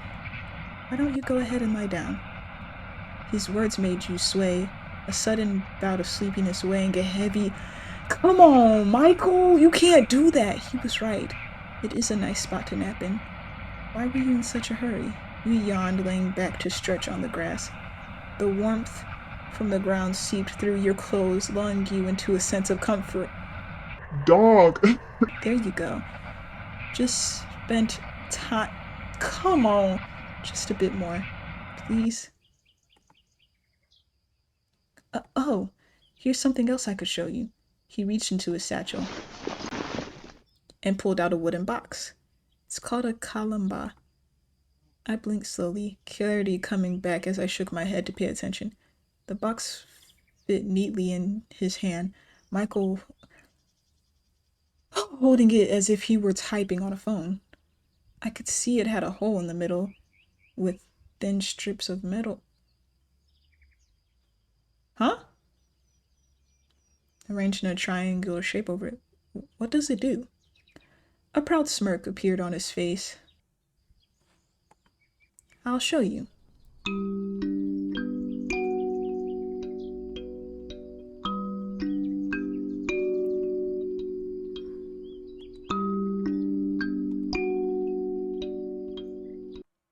This sucker is grasping at straws to make us stay. Literally, my only thing is that we could come back. I literally, if we were smart, we could literally be like, hey, Michael, is it okay if like we grab our stuff and like we kind of like live together and such? Like, I kind of just want to go back and forth or like do my job, grab food for us. Like, hear me out, y'all. Like, we don't gotta stay here. We can literally visit him unless he doesn't want that, or unless this is like one of those things where like it'll close forever type shift. But I don't think that's the case. Like, I'll come back. Like, they need to calm down with that. I just wanted to point that out. Anyways, continuing. We're gonna listen to this for a good minute, so a moment of silence, please.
That's beautiful. I couldn't recognize the song. He might have made it up himself.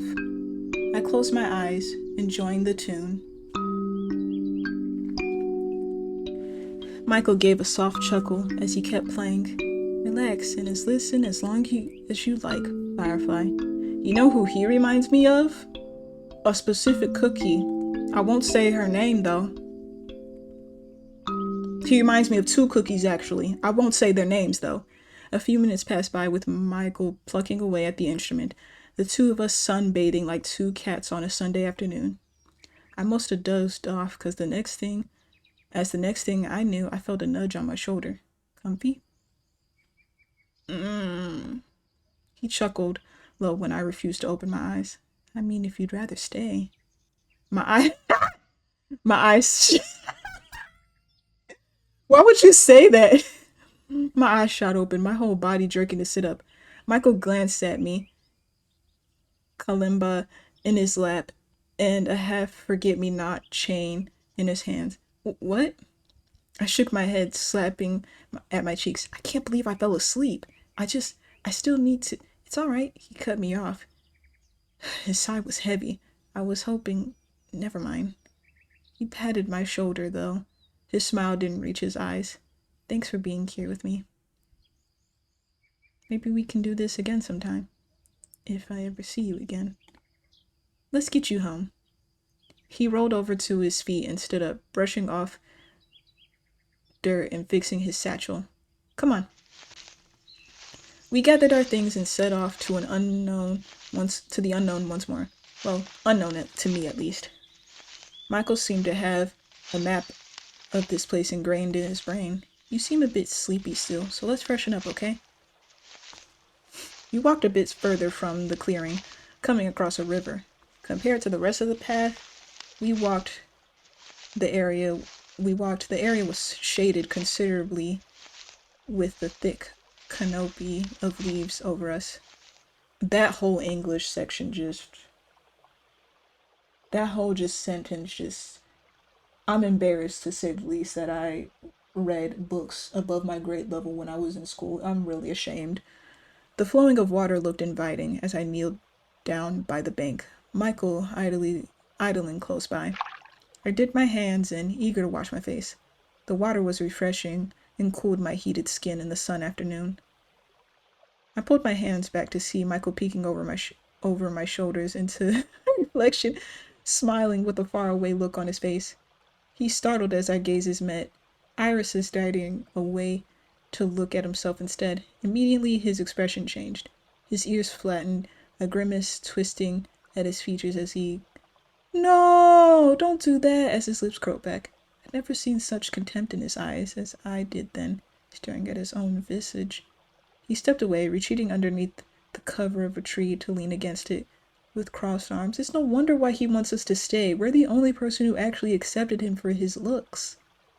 He doesn't notice me watching. I patted my hands dry on my shirt and approached him. You ready? Yeah. I stopped him before he could turn to leave. He looked at me with a questioning look, tipping his head. I hesitated. I wasn't the type to speak my mind directly. Most of the time I'd keep things to myself and let things go by. But nobody should look at themselves and have that sort of reaction. Hey, you know you're not, I might as well be frank. You're not a monster, Michael.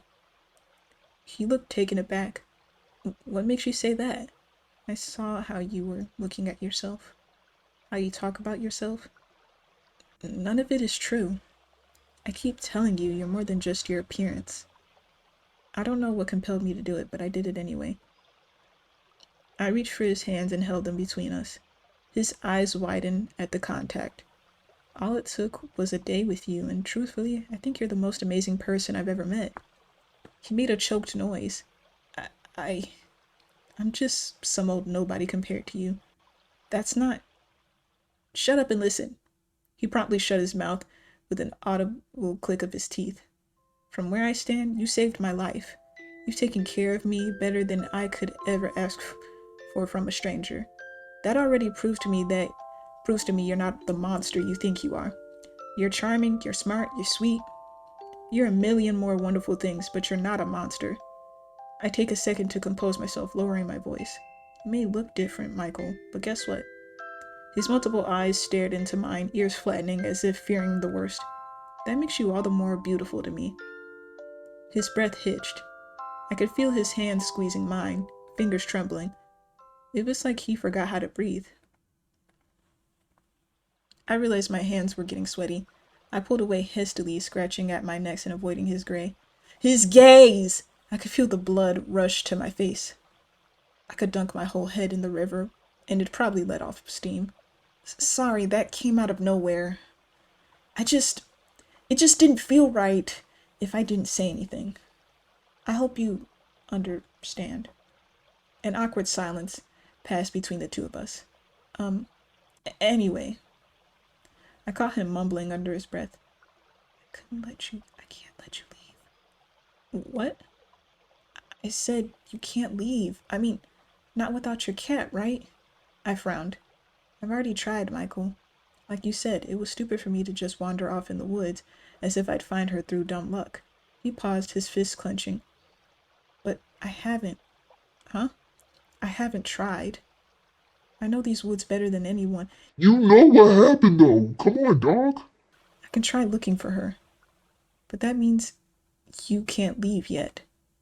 Michael, I appreciate the offer, but I don't think I should stick around any longer. I have a job and responsibilities and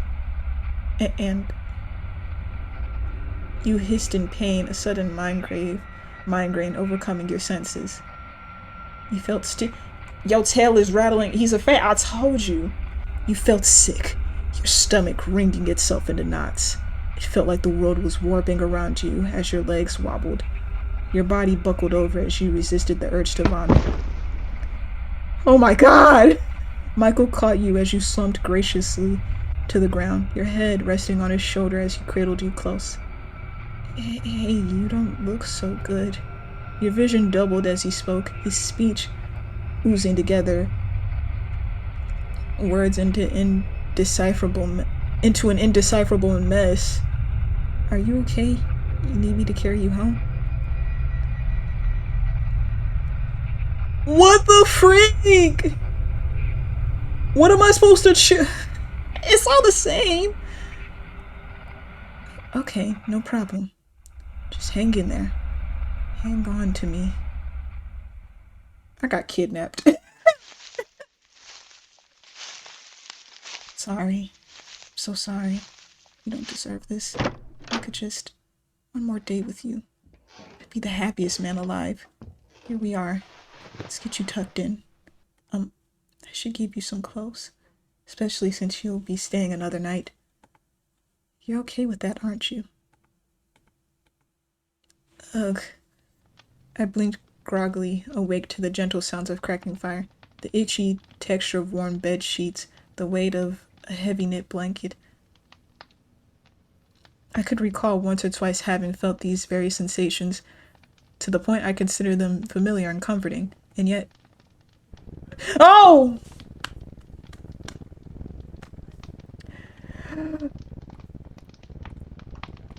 Michael! Willie. Michael, don't leave me. Michael, I'm sorry, but you don't jump scare me. Are you purring? He's purring. You are purring. Ah! Oh, we punched him. I'm so sorry, baby. We done punched this baby. My knuckles hit him square in the face as Michael yelped, noise scrunching as the taller man stumbled backwards into a stool. He landed on his rear with the grace of a clumsy toddler on the floor. I sat up in panic and immediately grimaced, landing back on the bed. Y'all are just terrible with the unceremonious flop. It hit me in one fell swoop how my whole body was aching. Every single one of my limbs felt like they'd gone through... Okay, my mic can't hear it. Yay! Okay. They'd gone through the ringer and came out the other side all crinkled and wrong. I groaned. I groaned aloud, leaning my head back. My dogs are barking, I apologize. Michael shifted back onto his feet, rubbing his nose. Bunny, what the fuck? I know he was like, Bunny, what the freak, bro? Why'd you punch me? I'm sorry. I'm so sorry. His voice was awkward. His voice was an awkward croak before he cleared his throat. I'm glad you're awake. How are you feeling? Terrible. He visibly flinched. I'm sorry to hear that. He stepped closer to the bed, leaning over warily in case my hand dramatically whips out his self-defense. My homie got punched and knocked. With my hand settled in my lap, he deemed it safe enough to sit beside me. What happened, Michael? You don't remember? I shook my head, wincing in pain as my head pounded. The sucker gaslit us, bruh. He gaslit us with his antennas and then had us throwing up. Not at all. Michael hesitated. You, tripped. And you hit your head. I had to carry you home. His words almost slurred together as he fidgeted. My head? I slowly lifted my hand to feel for bumps, bruises, but he hastily snatched my wrist. Don't worry about that. Here, have this. It'll help.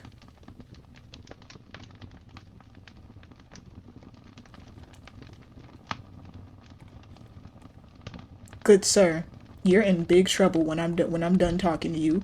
I see how this about to be. Michael gave me a familiar-looking drink as he quickly pressed a cup into my hands. Sitting up with some effort to take a sip, I couldn't help the small sense of deja vu. The amount of times I woke up in his bed, dazed and disoriented, is almost uncomfortable now. At least the drink was helpful, just like he promised. My body felt lighter as I finished. Michael took the cup from me and said it. You're hurting us, and you're hurting us, and then giving us these ailments to heal us. But it's like, do you know how sad that is, Michael? I haven't seen in a while. So, I'm sorry this happened. I didn't mean for you to get hurt. I sighed and waved aside his worried with an embarrassed grumble. Wouldn't be the first time I tripped, if you could believe it. It's not your fault. It is his fault. He gave a soft chuckle, but it sounded guilty. I suppose you're right. Nah! No. I know I'm right. I'm wrong. It's your fault. His face looked like he had a million thoughts running through his head. I promised, didn't I? I said I was gonna look out for you. I said I was gonna keep you safe. Instead, I made you hurt. His voice cracked. I'm so sorry, Bunny. The sudden change in his demeanor was startling, to say the least. You couldn't have predicted that it was gonna happen, and I'm fine, see? Oh, Firefly. I guess you're right. He thinking you so naive. That's what he thinking. His expression carried a lingering doubt, but he quickly masked it with a small smile, his eyes dim. In that case, you'll be staying? The way he said it almost sounded like a decision that's already been made. Or a plea. What do you mean? His eyes started aside. You agreed to let me find Misty, remember? Did I say that? Yeah. So you'll be staying a while longer, right? You didn't even let me get a word in. In fact, a feeling of uncertainty washed over me, as if we've had this conversation before. I don't think I should. Besides, what's the rush? It's already late and you're in no condition to travel anyway. You said that last night, bruh. And the day before. I blinked before glancing out the window. Dude, Michael, come on now. Pitch black darkness greeted me as I realized he was right. Yet another uncanny feeling spread through my chest, shivers crawling down my spine. I don't know why, but something about this whole situation felt wrong. I feel like I'm forgetting something else. Michael had a nervous look on his face. Maybe you hit your head harder than you thought? Don't do that to me! His words didn't sound confident. How long was I out? A couple hours, I think. You really, took a hit. It was that bad? My brows creased as I tried to recall today's event, but I don't remember tripping. There was a river. I remember you, and then... Your memory must be fuzzy, and for a good reason. After all, it's been a rough few... My stomach rumbled suddenly, echoing in the quiet room. There was a heavy silence right after. Michael was polite enough to hide his chuckle under his palm as I flushed. He seemed relieved. Well, lucky for you, I've got dinner on the way. It should be ready soon. You're okay with soup, right? Soup. Soup sounds alright. My stomach growled once more, the pain of an empty gut making me wince a bit. My host noticed immediately. It's ironic because he's literally based off a mushroom, and mushrooms always need their host to like sit comfortably and all that stuff. I'm just noticing some stuff. Or maybe we should get you some food sooner than later. Do you feel okay enough to get up? I nodded with a grumble, swinging my legs over the side of the bed before noticing something was on my lap. Wait, what's this? Aw, I love it. He just got clothes ready for me. I unbundled the pile of thick fabric, realizing it was an oversized sweater with a pair of baggy sweatpants. A mushroom pattern? That's oddly cute. The material felt warm but comfortable. A towel laid right next to them. Is this for me? Oh, I figured since you'll be staying another night, you'd want some fresh clothes. They might be a few sizes bigger, or a lot. Sorry. I'm just saying, we literally could have a discussion with him, but he's too scared, bruh. He'd gotten shy for some reason. On the other hand, I didn't have to take a whiff of myself to know that I probably reek. I nodded again, giving him a small but grateful smile. They're fine, Michael. Thank you. Yet another thing I had to owe him. I couldn't help but feeling like I'm taking advantage of his kindness now. So, you know where the bathroom is. Take your time cleaning up. I'll be in the kitchen if you need anything. I'm really happy you're here.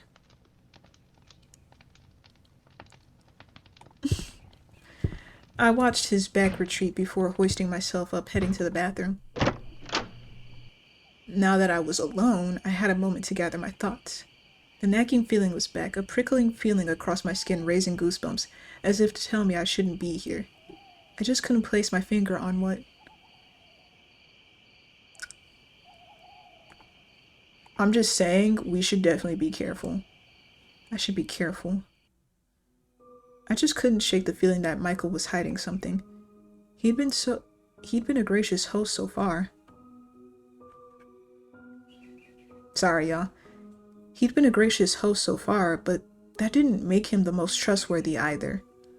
There's definitely something I'm missing. My mind was wandering even as I undressed and stepped under the shower. The icy chill of water did nothing to distract me from my nerves. If anything, it elevated it.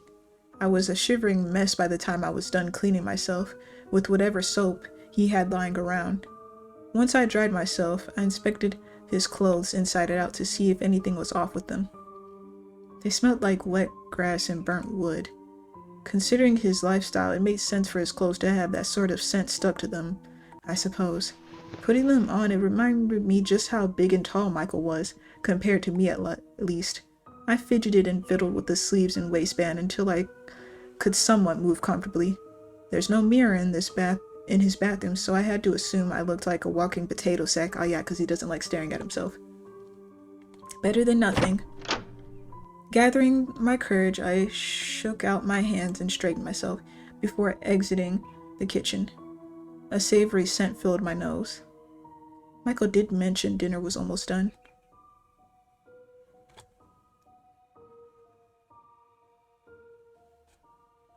As I entered, I saw Michael by the stove, idly stirring something crimson in a pot and humming quietly to himself.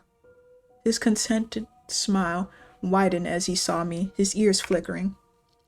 I tried not to look uneasy as he looked me up and down. How do they fit? They're all right. Much too big for me. He nodded, turning back to the pot. I can see that. Right. His smile faltered as he picked up on the wariness in my tone. Is everything all right? His eyes held a sense of worry, his shoulders tensing. I can get you something else to wear if you'd like. There's no need. He paused, gripping onto the ladle tightly as he continued to hesitate. Bunny, There's another pause before his brows furrowed. I'm not an idiot. You don't trust me, do you? Nah, baby, not really. I'm sorry. You kind of messed up when you was gaslighting me back there. I flinched. Michael looked hurt as he sighed. So I'm right. His ears flicked by the sides of his head as he turned backwards towards the stove. Can I just know why? His eyes were sad as he stared at the pot, as if he'd been in this situation before. I thought I did everything right. Truthfully, I didn't expect such direct confrontation. There's a lump in my throat as my fists clenched at my sides. It's just... The kettle started whistling, but he was clearly ignoring it. I swallowed down my growing anxiety and decided to be upfront. I just didn't expect to be here again. It felt like the wrong thing to say when Michael's frown deepened. So you never wanted to be here? That's not what I'm saying. I'm saying that you can't say that I hit my head and then And how else could you possibly mean it? Another deep sigh slipped out from him as he reached to lift the kettle from the pot, mumbling to himself. I was hoping you'd be different. Was I thinking? Now wait a dang on minute. I didn't mean it like that. What did you say? Nothing. Michael, I'm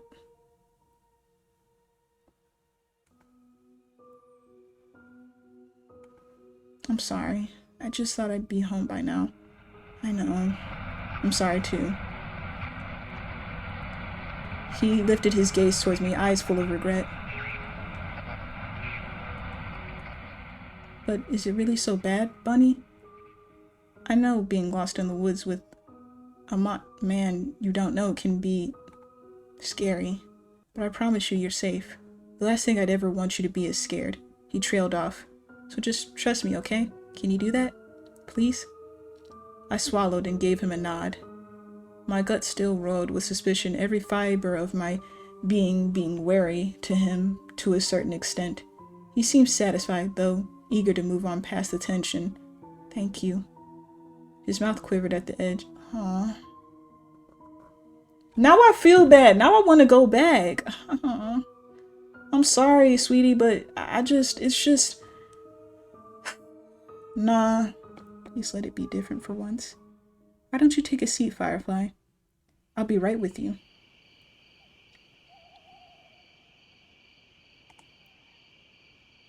He was already turning his back towards me to start preparing the tea. I slowly approached him. Hey, let me help this time. Michael startled, surprised to see me beside him. Oh, sure.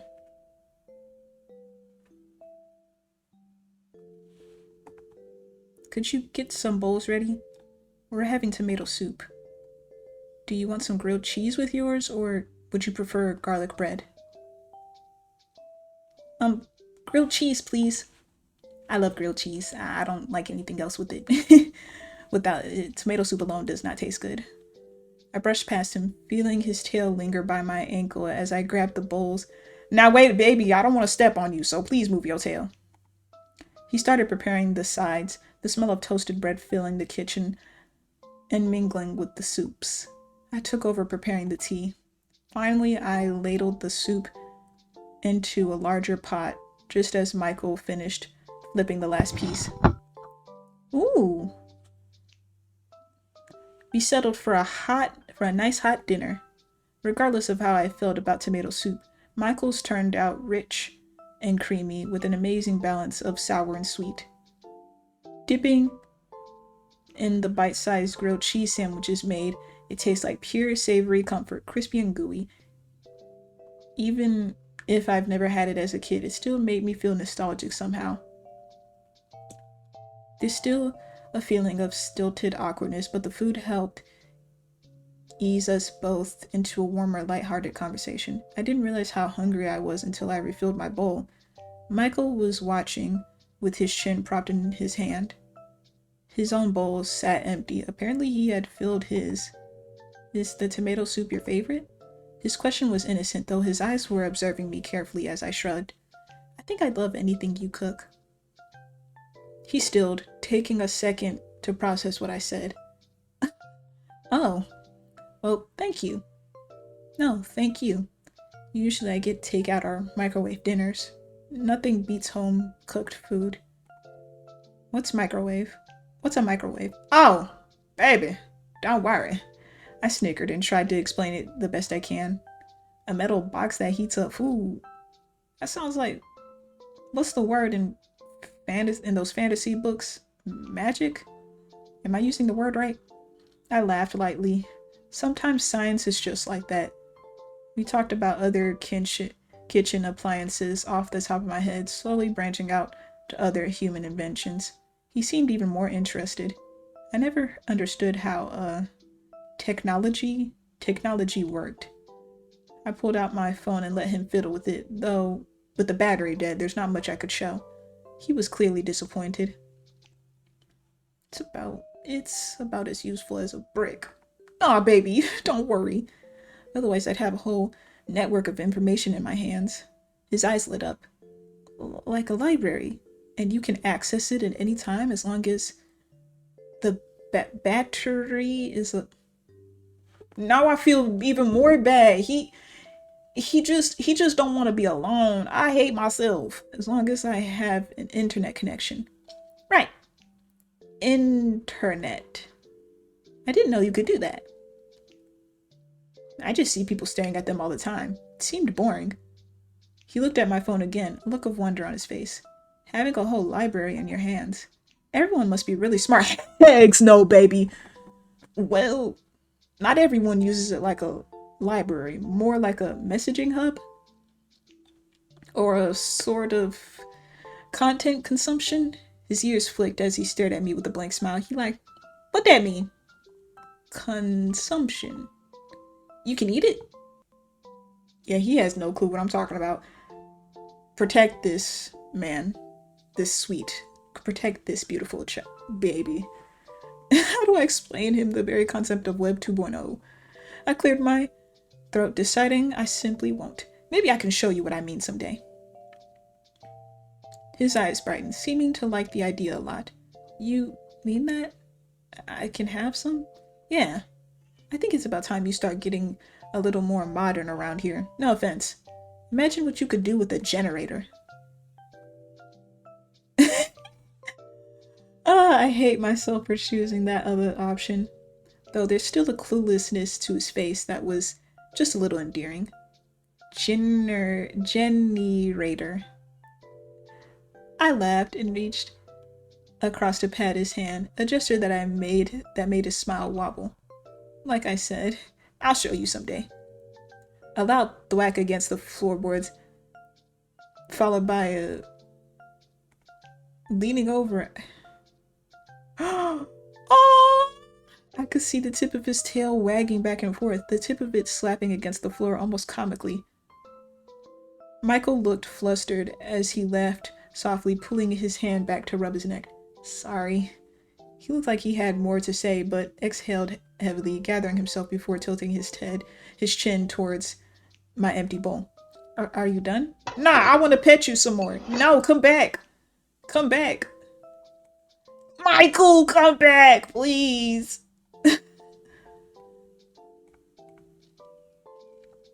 I followed close behind, carrying the mugs.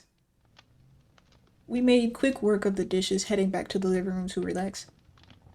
Michael headed to his basket of knitting materials, his movements routine. I wasn't sure what to do with myself. Now that the food was no longer a distraction, I felt uneasy again, glancing around the room and staring out the window. Michael was eyeing me as he grabbed the stool and dragged it to the center of the room. Is there something outside? His question sounded innocent, but it had a sense of weariness to it. I shook my head quickly. Nothing, I was just... Something catches my eye from under the bed, glinting like a knife. Tilting my head lower, I could see it was a tin container the size of a shoebox. What's that? Michael looked up. Under your bed. A panicked look came across his face. That thing? Just some emergency supplies. Yeah, nothing too special. Is he embarrassed? I see. Michael watched me for a moment or two before clearing his throat. Hey, Firefly? Yeah? I've been meaning to ask. Do you remember what you said at the river? The river? Oh, where I tripped. I pursed my lips and thought. Not really. Everything feels fuzzy to me. You seemed to, that's your own fault. You shouldn't have done that. Now I'm over here looking with amnesia. Not even a little. I shook my head. Why, did I say something stupid? Just some things. It made me happy. God, I think I did say something stupid. Before I could ask about it, he'd already gestured towards the bed. Well, you should get some sleep, Firefly. Want to wake up nice and early to find Misty, right? The idea of looking for my cat once more made me wilt. You really think we'll find her? Michael looked on edge, pocketing his hands. It doesn't hurt to try, but it does hurt to hope. His face twitched. Well, His ears flattened as he thought of something to say, clearly struggling. He finally opened his mouth to respond, his words slow and careful. I'm here for you. Thank you, Michael. He talking about he want me to stay. I'm taking you home with me. I'm gonna be like, come on, Michael. Come on. Wrap it up. You can make a trail. Every time I want to visit, every time you want to head back home, you can head back home. But you coming with me home. You staying in my house. He's probably not used to another person sticking around this long, let alone someone going through a loss he could care less about. Maybe I've been enough of a burden to him. Actually, can you just send me home? His brows raised, his posture straightening in surprise. Are you sure? But what about Misty? Don't you want to see if we can find her? I'm sure. A look of apprehension crossed his face. But it's so soon. Misty could be out there and we could... Michael, please. I can't think about her right now. I just want to go home. He fidgeted with the sleeves of his cardigan. But...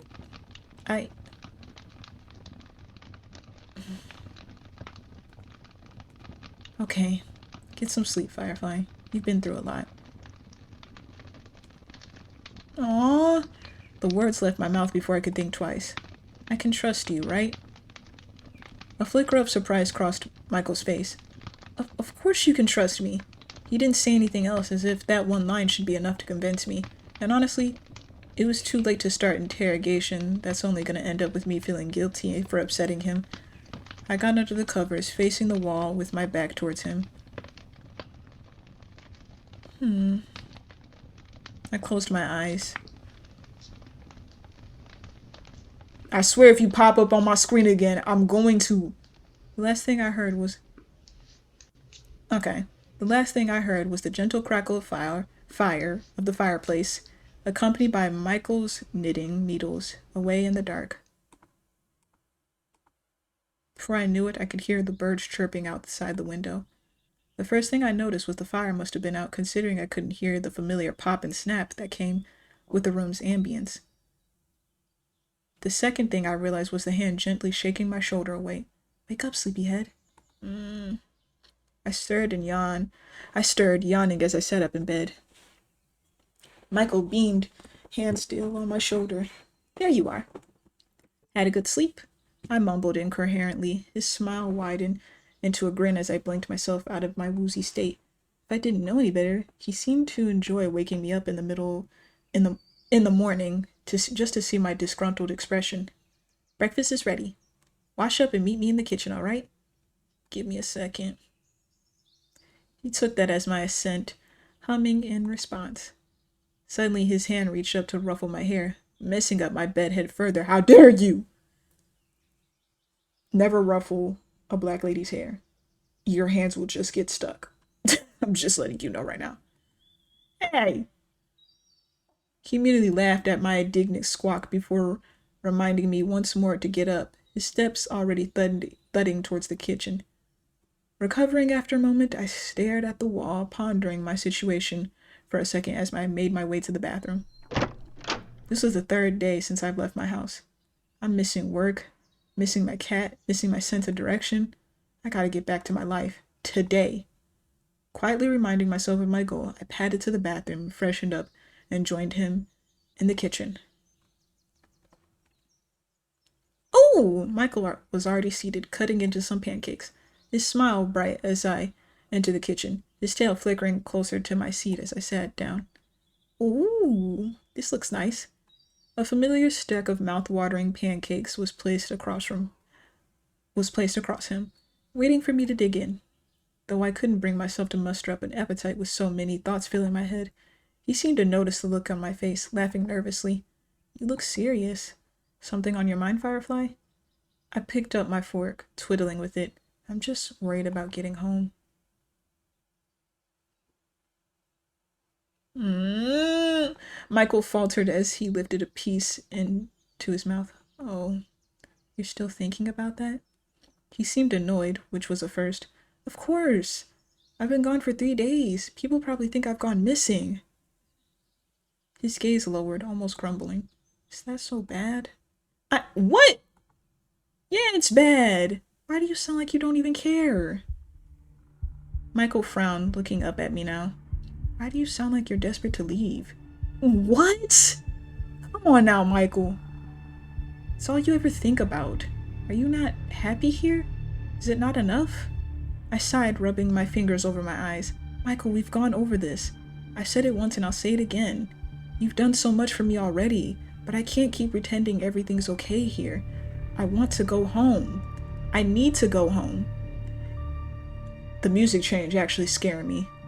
He sucked in a deep breath, grunting something indecipherable under his breath. I only wanted to. Come on, Michael, I'll visit you. He seemed to be battling himself before he finally sighed. I'm sorry. You're right. Of course, you're right. His tone seemed genuine, even if the hurt in his eyes was clear as day. I'll send you back today. I narrowed my eyes. I mean it this time, I promise. He held a hand over his chest. I swear on my heart.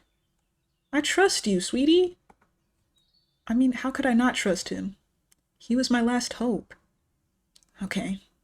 I paused for a moment before adding quickly. Thank you. Hmm. He nodded and went back to eating, watching me expectantly as he took a timid bite. There was a moment before he swallowed and spoke up again. Can you promise me something? His voice was quiet, for a lack of a better word, vulnerable. What is it? Promise me. His mouth was open a second or two before he laughed. Promise you weren't lying when you said you liked my cooking? Baby, I'll come visit you. Come on now. Are you kidding? Do I look like the kind of person to lie? I'm offended, Michael. He laughed again, light and airy. But if I dared to look closer, I could tell it was fake. He probably didn't want to make our last moments tense and awkward. The least I can do was meet him halfway. I'm gonna visit him. Before long, we found ourselves walking down another path from Michael's. The route was was different today, probably because he didn't have any detours in mind. We walked in silence for a while. The only thing accompanying us were sounds of nature and our footsteps. I couldn't tell what Michael was thinking. Probably sad, bruh. I knew he wasn't the talkative type unless spoken to, but right now he seemed eerily quiet. His back was tense. He was looking nowhere but forward. My voice was itching to say something, anything, but it felt like some of us had some thoughts to digest, despite it being easier to just say it out loud. Still, the silence was getting unbearable. So,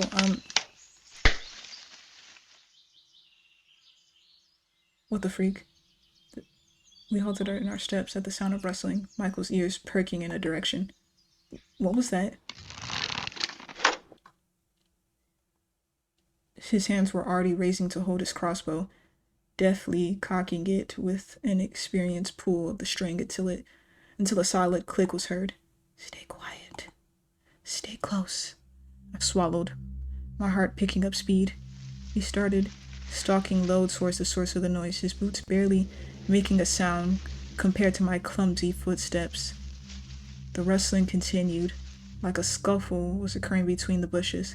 Closer, closer, till my ears picked up an unfamiliar high-pitched sound. It sounded like a tiny infant's scream. As morbid as that was, Michael actually relaxed as he recognized it. His steps hasted silently toward the source, crossbow lowering until we came across what exactly it was that caused the disturbance. A rabbit. It was small, its small, delicate foot snagged in an old rusted trap. Its little body trembled as it breathed fast and shallow, no doubt scared out of its mind. Is it gonna die? Regarded it empathetically before unloading his crossbow, disturbed by the caught rabbit, but at the same time relieved at the absence of a threat. Just a rabbit. Sweeping his crossbow behind his back out of sight, he looked at it another moment before looking towards me. Let's keep going then. My mouth dropped in shock. And leave that poor thing behind? He raised a brow, confused at my bewilderment. Yes, but it's going to die. His face twisted into confusion. That's generally what happens to prey animals, yes. He was so nonchalant about it, I had to keep my emotions in check. We can't do that. Look at it. His expression was understanding, if a little annoyed. I am. Someone left. I am. Someone left a trap. A rabbit gets caught in it. That's how it works. What do you want me to do? Set it free? Obviously. He was frowning now. I can't. If someone is nearby, they'll be suspicious how their catch got free. Does that matter? Animals escape traps all the time. The poor thing is suffering. Bunny, I know you're smarter than this. If it doesn't die today, it'll die tomorrow. To a trap, to a fox, to a hunter. It probably won't even survive long with its injured foot if we set it free. You're prolonging the inevitable. Can't you put it out of its misery then? He hesitated. Do you really want me to do that? No. But even then, you don't know if anyone's coming back for it. The thing looks so old. He sighed impatiently, looking stubborn in his decision. That's the point of a trap. It's to keep things right where they are until you come back. The way he said it just rubbed me the wrong way.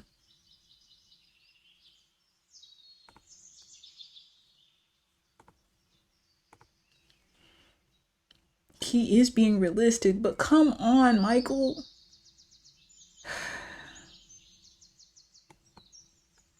In a way, his logic made sense, but still, I could hardly believe how needlessly callous he was being. For someone so sweet with his hens, he was so indifferent about the poor rabbits shaking at our feet. I looked. I'm sorry, I can't. Michael. Please, please. For a moment, I imagined Misty being caught in a trap like this one, left to starve and die when someone could have been there to help her. No, we can't leave it like this. Please, Michael. His harsh gaze started to soften at my plea. Does it matter that much to you, Firefly? I nodded quickly without hesitation. Please. This will be the last time I'll ever ask you for anything. He paused for another moment before shaking his head with a defeated sigh. Somehow I doubt it's the last time. There was a smile in his voice, though. But all right, I'll do it for you. Stand back. I have to pry it open. My gratitude was clear on my face as he pulled out a deadly-looking hunting knife from his pocket, kneeling down to the rabbit. The terrified creature started to writhe over again at the sign of a looming threat. Michael grunted as he held it down with firmly with one hand. It started to fall still under his hold, relaxing completely with its foot hanging limp. Huh. He sure had a way with animals. I backed away to give him some space, not wanting to distract him. As he was working to free the rabbit, I looked around to take in my surroundings. The trees felt somewhat familiar, a flash of a memory playing in my mind. Casting one last glance towards Michael's back, I wandered a bit further, making sure to stay within earshot. It took a few steps before I came across a familiar sight. The Fae Circle! I told you! We stepped into a Fae Circle! Oh, it was the circle of mushrooms from the other day. I recalled that Misty was definitely here. I hesitated at the edge of it, as a sourceless sense of fear suddenly coursing through me as I stared at it. Had it grown bigger? The longer I stood there, the more the fear dissipated, my limbs tingling pleasantly and urging me forward. Before I realized it, my foot was already lifting to approach it. Closer, closer. Staring at it, a fuzzy haze creeped over my mind. My face was warm. I found myself smiling. Dude, get away from that! Michael's a fae, bruh. Smiling at the oddly comforting familiarity, like recalling a fond memory, like greeting an old friend. I knelt down to inspect the growth, reaching out to brush my hand on one of the mushroom caps. Oh, geez, when someone yanked my wrist back. What? Don't. Huh? Don't touch those. I looked up to see Michael looming over me, gaze sharp and irises shaped like thin silvers. You have a terrible habit of wandering off, don't you? I gulped. I just. How is the rabbit? Is it safe? His eyes narrowed as I flailed to change the subject. It's free, like you asked. Don't touch those. Michael squeezed my wrist before letting go. That's what happened to Misty. She accidentally touched those, and I guess the phase got her. I remember I rubbed my wrist. It didn't hurt, but his grip had intent. Why? What's wrong with him? Nothing. Just don't touch them. I just thought it looked pretty, that's all. Did you, though? I shook my head, feeling disoriented as my mind flickered between thoughts rapidly like a broken radio station. Michael snapped his fingers for my attention. Look at me, Firefly. His voice was snippy and irritated. I blinked rapidly to ground myself, scratching my head as I tried to gather my thoughts. Talk to me. Say anything. Some people think they're magic. Yeah, that's a pretty common belief with mushroom rings, isn't it? I hung on to that thought. Keep going. Like related to fae. I told you! Fae folk, you know? It's why they're called fairy rings or a fairy circle. Michael squinted before easing, his demeanor just a little less tense compared to before. They do look like they could summon a portal at any moment and whisk you away. I looked over at Michael, expecting him to look amused. Instead, he was glaring down at the ground, as if the mushrooms were the most vile thing he'd ever seen.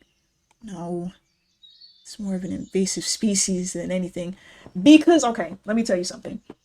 In some cultures, they are like that, but in other cultures, you can literally get hurt from them because in some cases when you do that, you're basically entering a fae folk's home and disturbing their turf.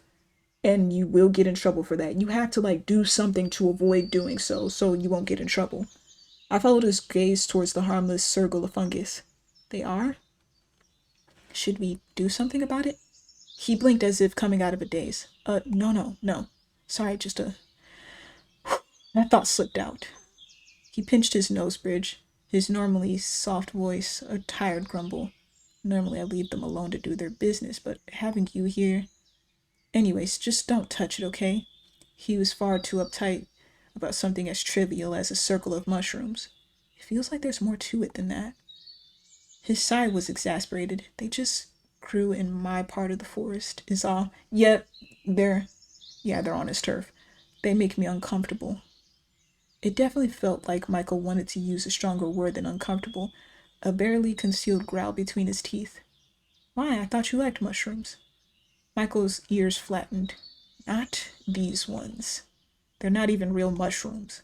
Wait, they're not? No. He seemed hesitant before blurting. They just happen to mimic mushrooms. Ah. I've never heard of something like that. Though there are pretty wild foliage out there that could copy the look of nearby plants. Does it have a name? His brows scrunched in confusion. What, them? Yeah. You know, as in like the species. Oh, I'm not entirely sure. I can recognize them by sight though, so just stick with me when we're out in the woods, okay? I really don't want you anywhere near them. Alright, if you say so. I just don't get how they can be invasive is all. consider it invasive when they come on my property. Yeah, they're another whole group. Is he really getting angry over cute mushrooms? I'm gonna be honest. You're acting really weird about it, Michael. You need to respect his boundaries, Bunny. Come on now. He was getting more agitated the longer we stood there, hands clutching into tight fists. Bunny, I know I ask a lot from you, but please let's just leave them alone. Okay? Well, why? There's something you're not telling me. Look, can we just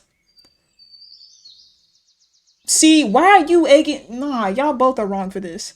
I flinched away, backing away from him as his voice rang through the tree. A silence passed between us before he took a deep breath. Sorry. Please, can we step away from here? He held out his hand, his fingers trembling. Of course. It's okay.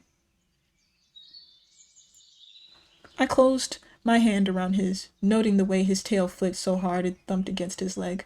His fingers were calloused against my own, twitching at the unfamiliar sensation. I stepped up beside him, looking at him expectantly. I didn't think you'd take it. Now, come on now. I literally was being agitating. Come on now. You offered. I know I did. I thought I scared you, so I figured. We waited for the other to say something, our faces growing heated as seconds passed. He finally laughed, exclaiming something strange, and garbled before squeezing my hand. Buddy, you're really something special. I hope you realize that. He gave my hand a tight squeeze, snapping me out of my daydream. Let's get you home, Firefly. Michael took the lead, his footing sure and confident. He must have noticed my unsteady gait beside him as he suddenly veered towards a clearer path I could easily follow. I didn't verbalize it, but I was definitely grateful for that.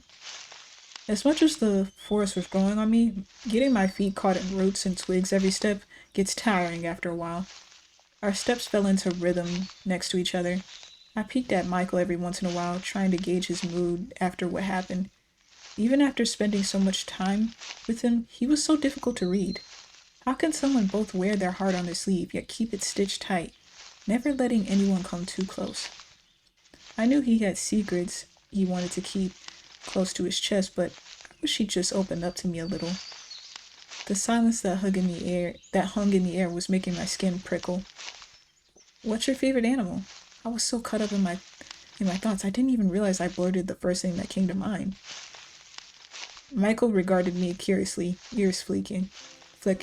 My favorite animal? He pursed his lips in thought before his ears perked. Jellyfish. I did a double take. I said animal. Sorry.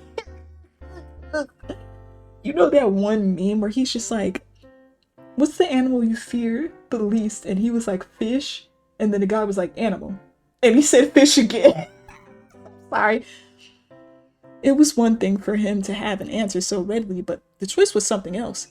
A jelly, because he literally mimics one. He starts our whole burn. You know what? Let me stop. Why jellyfish? I thought it'd be, I don't know, a bird or something. He shrugged. They're pretty to look at least from pictures I've seen. Plus, I kind of relate to them. Of course you do. Of course you do. Of course you do. He said that without zero hesitation. How exactly do you relate to a jellyfish? His expression faltered as if deciding the right way. He gonna be like, I use my antenna stingers to manipulate you. I'm sorry, I need to stop. As if deciding on the right way he could explain his answer. Let's just say I have something in common. What did I say? With a jellyfish? Well, one jellyfish. In what way? That they're pretty to look at? I mean, you are very pretty to look at. A strangled noise slipped past his throat. No. You wouldn't get it. Try me. No. I groaned like a dying whale in exasperation. Shoulders slumped like I had a back problem. He's not gonna elaborate anymore, is he? He probably spotted the vein growing on my forehead as he snickered. Relax, Firefly. You're gonna faint on the spot if you think any harder. If you're allowed to get upset about mushrooms, I'm allowed to get upset about jellyfish. His smile dropped a second before his cheeky grin returned. Touché. Oh. Touch? Touch what? You know, touch. You know, touch when it's like you're saying you're right. You mean touche? I told you. He smiled innocently. Yeah, this man will be the death of me. He said touch. He was so proud of himself too. Like my homie said touch. I'm like the word touch. Like, yeah, like when you're right. Touche, my brother. He laughed at my screwed up grimace, waving a hand hastily. What about you? What's your favorite animal? I'm not gonna front your chickens, bruh. He looked taken back, clearly not expecting that answer. Really? Yeah. Who wouldn't fall in love with the little darlings? He seemed pleased with that answer, his already wide smile softening further. You're right. Who wouldn't fall in love with the little darling? We continued idle chatter after that. I didn't even know how much time had passed as the trees slowly thinned out, the sounds of nature muffling as the canopy, I'm probably saying this all wrong, started to grow scarce. Suddenly I heard a soft yet familiar, I don't want to go back now. I almost didn't pick up on it, fully immersed in whatever Michael was rambling about. Something about the life cycle of a topsy-turvy door knee, or whatever he called it. Oh! Had we really walked that far already? I left Michael's side and rushed forward. He had made a sound of surprise but followed suit. I neared the edge of the forest just as another car drove by. I live here? I recognized my street instantly. Breaking into a light jog, I almost missed Michael calling for my name as I run down the road. There! My house was visible as I stood by the street. I was breathing heavily by the time Michael approached my side, the man barely making a sound as I took in the sight. Oh, I missed this. I turned to thank Michael, only to startle when a bundled stranger took his place. Okay, you're telling me you could have dressed up? I could be seeing you outside of the forest, but it is a long walk. But I could be seeing you outside of the forest. I'm about to make him visit me. Sorry, people, about... I couldn't see anyone wandering, but I guess he was right to be safe. I guess this was his version of a disguise. If I were to pass him in the street, I don't think I would have bothered to look twice. I mean, I'd want to say thank you to your face, but I'll settle for this, I guess. His chuckle was muffled underneath the scarf. He pulled it down so he could speak properly. Did I scare you? I got distracted. Michael's eyes squinted from where I could see them.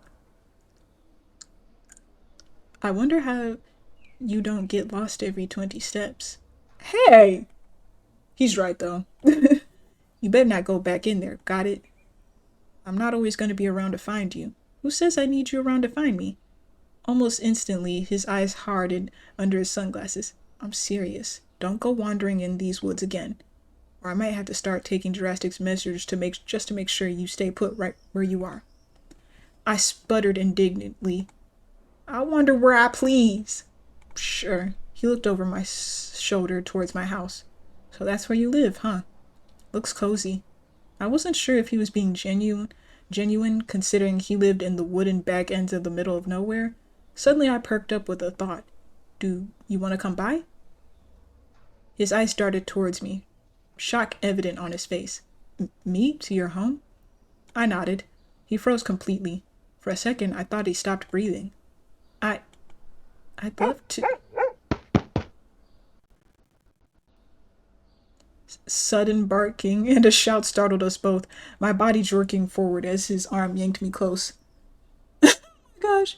I heard a soft rustle as his glasses fell to the grass from the sudden motion, his hastily worn beanie shaken off from his head. Looking up, it was just my neighbor calling out to their dog. Oh, looks like Vita's back from college. I paused, feeling his grip tighten. I looked down at his hand on my shoulder before glancing up at him. Michael? He snapped back to the present, his hand releasing me quickly. Sorry. He looked towards my neighbor and their dog for another moment before turning back to me. I don't think it's a good idea for me to go with you. I don't want to be seen. I deflated just a little. But you have your disguise, don't you? He shook his head insistently. I can't risk it. It'd be better this way. He spoke with finality that was starting to become familiar. If he wasn't willing, fine, at least I was. Before he could pick up his accessory, I gently grabbed his wrist. Then can I come visit you instead? What? I huffed impatiently. If you won't come to mine, then I'll go to yours. Once again, he was rendered speechless. Why would you ever want to see me again? At this point, I was starting to look and sound peeved. For all his good traits, the constant need to build his walls higher around me was starting to get annoying. I folded my arms, looking stern. His eyes widened as if in preparations, ears flattening like a cat in the middle of a scolding. Michael, can you just accept the fact that maybe I enjoy your company and wouldn't mind more? I'm sorry, nobody's ever... But you wanted to go home so badly. Oh, this man is hopeless. Yes, of course I do, but that doesn't mean I'm gonna forget about you completely. Besides, I promised I'd show you what phones could do, didn't I? Dismissing the fact that there's probably not much I can show when there's no data in the woods, I'm sure he'd be enthralled by whatever dinky mobile game I had installed at the time. The point was, I just wanted to see him again. So that means I get to see you again? I picked up on the eager tone in his voice, realizing he wished for the same sentiment. Yeah, I want to. His voice warbled for a second. Firefly. He cleared his throat, laughing to himself. Funny. Can't imagine how much that means to me. A lot. It means a lot. More than you know. I nodded, a giddy smile creeping onto my face. How's next weekend? He tilted his head. That's 7 sundowns from now. 5. His smile widened, eyes squinting in absolute delight. Okay, I'll meet you here then. I smiled at him, figuring this was goodbye. Hug him!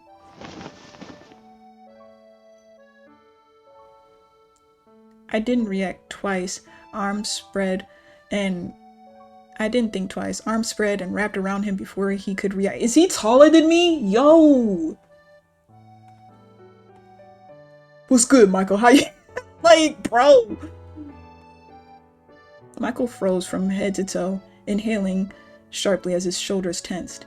For a second, I thought I triggered a fight or flight or freeze response. It took a few seconds before he shifted. Is he purring again?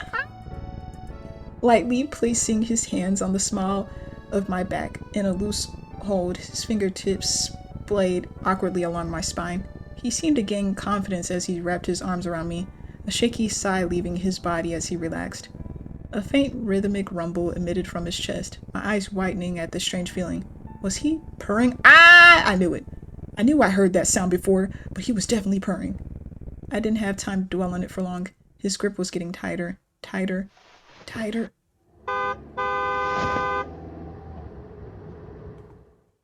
had to step away to catch my breath after the squeeze. His arms dropped. You was about to crush me, bro? With a blank stare in my direction. Oh. Out of the corner of my eyes, I could see his hands clutching tightly as if holding himself back. I looked up at him, expecting him to say something first. Instead, he just stared at me like I grew a third eye. I quickly cleared my throat, cheeks starting to burn. Anyway. I gave him one last slight punch to the shoulder. It felt like punching sacks of grain. I'll see you next weekend. Ignoring the heat on my face, I looked both ways in the street before jogging across the street. My neighbor in their yard looked up as I approached, their eyes lighting up in recognition. Bunny? Aw, you're so cute. Puppy! Their hands fidgeted with the frisbee in their hand as they approached, their loyal Laika following close behind. I was wondering where you've been. I dropped by to give you some cake over the weekend, but you weren't home and you didn't answer your phone, and your packages were piling up at the door, and I held my hands up in a placating gesture. Vita. I'm fine. At our feet, Lukia was dutifully pawing at their elbow to calm them down.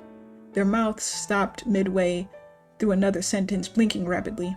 Ah, sorry. They reached out to pat Micah's head, significantly calmer as they asked me again, Where were you? Where have you been? I was, visiting a friend for a digital detox. Off the grid and all that. They blinked slowly, nodding. Oh, that sounds exciting. I know you ain't mean that, liar. It's okay though. I still love you.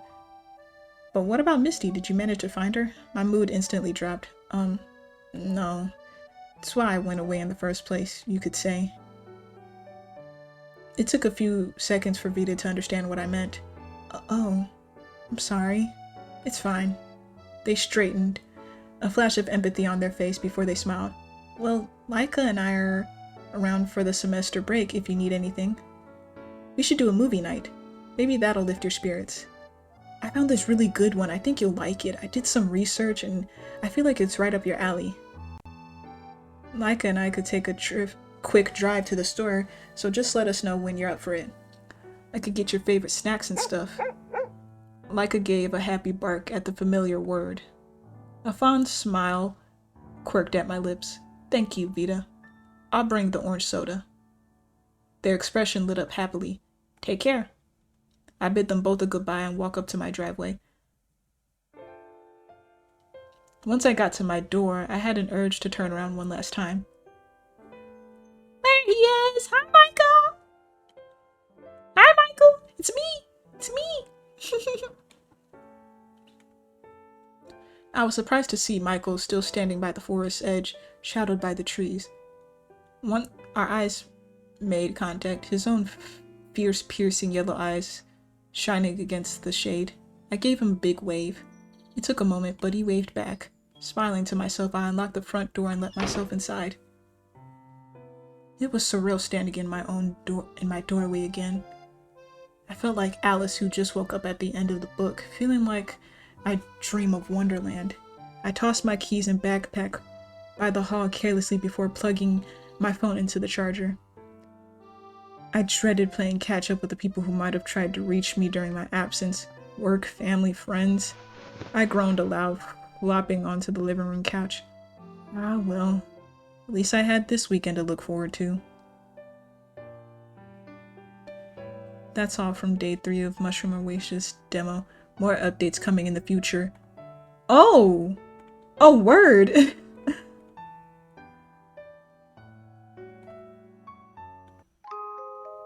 That was so much fun. Oh my goodness. And then I gotta edit this. Well, I'm not editing much. I just gotta edit a couple stuff. But oh my goodness.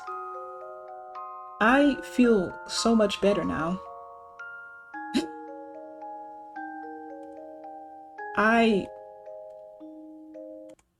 I'm gonna, sorry, it's dinner time, so I got family asking me about dinner, but thank you guys so much for watching. Please support the creator, and we'll just leave it at that. Good day and good night.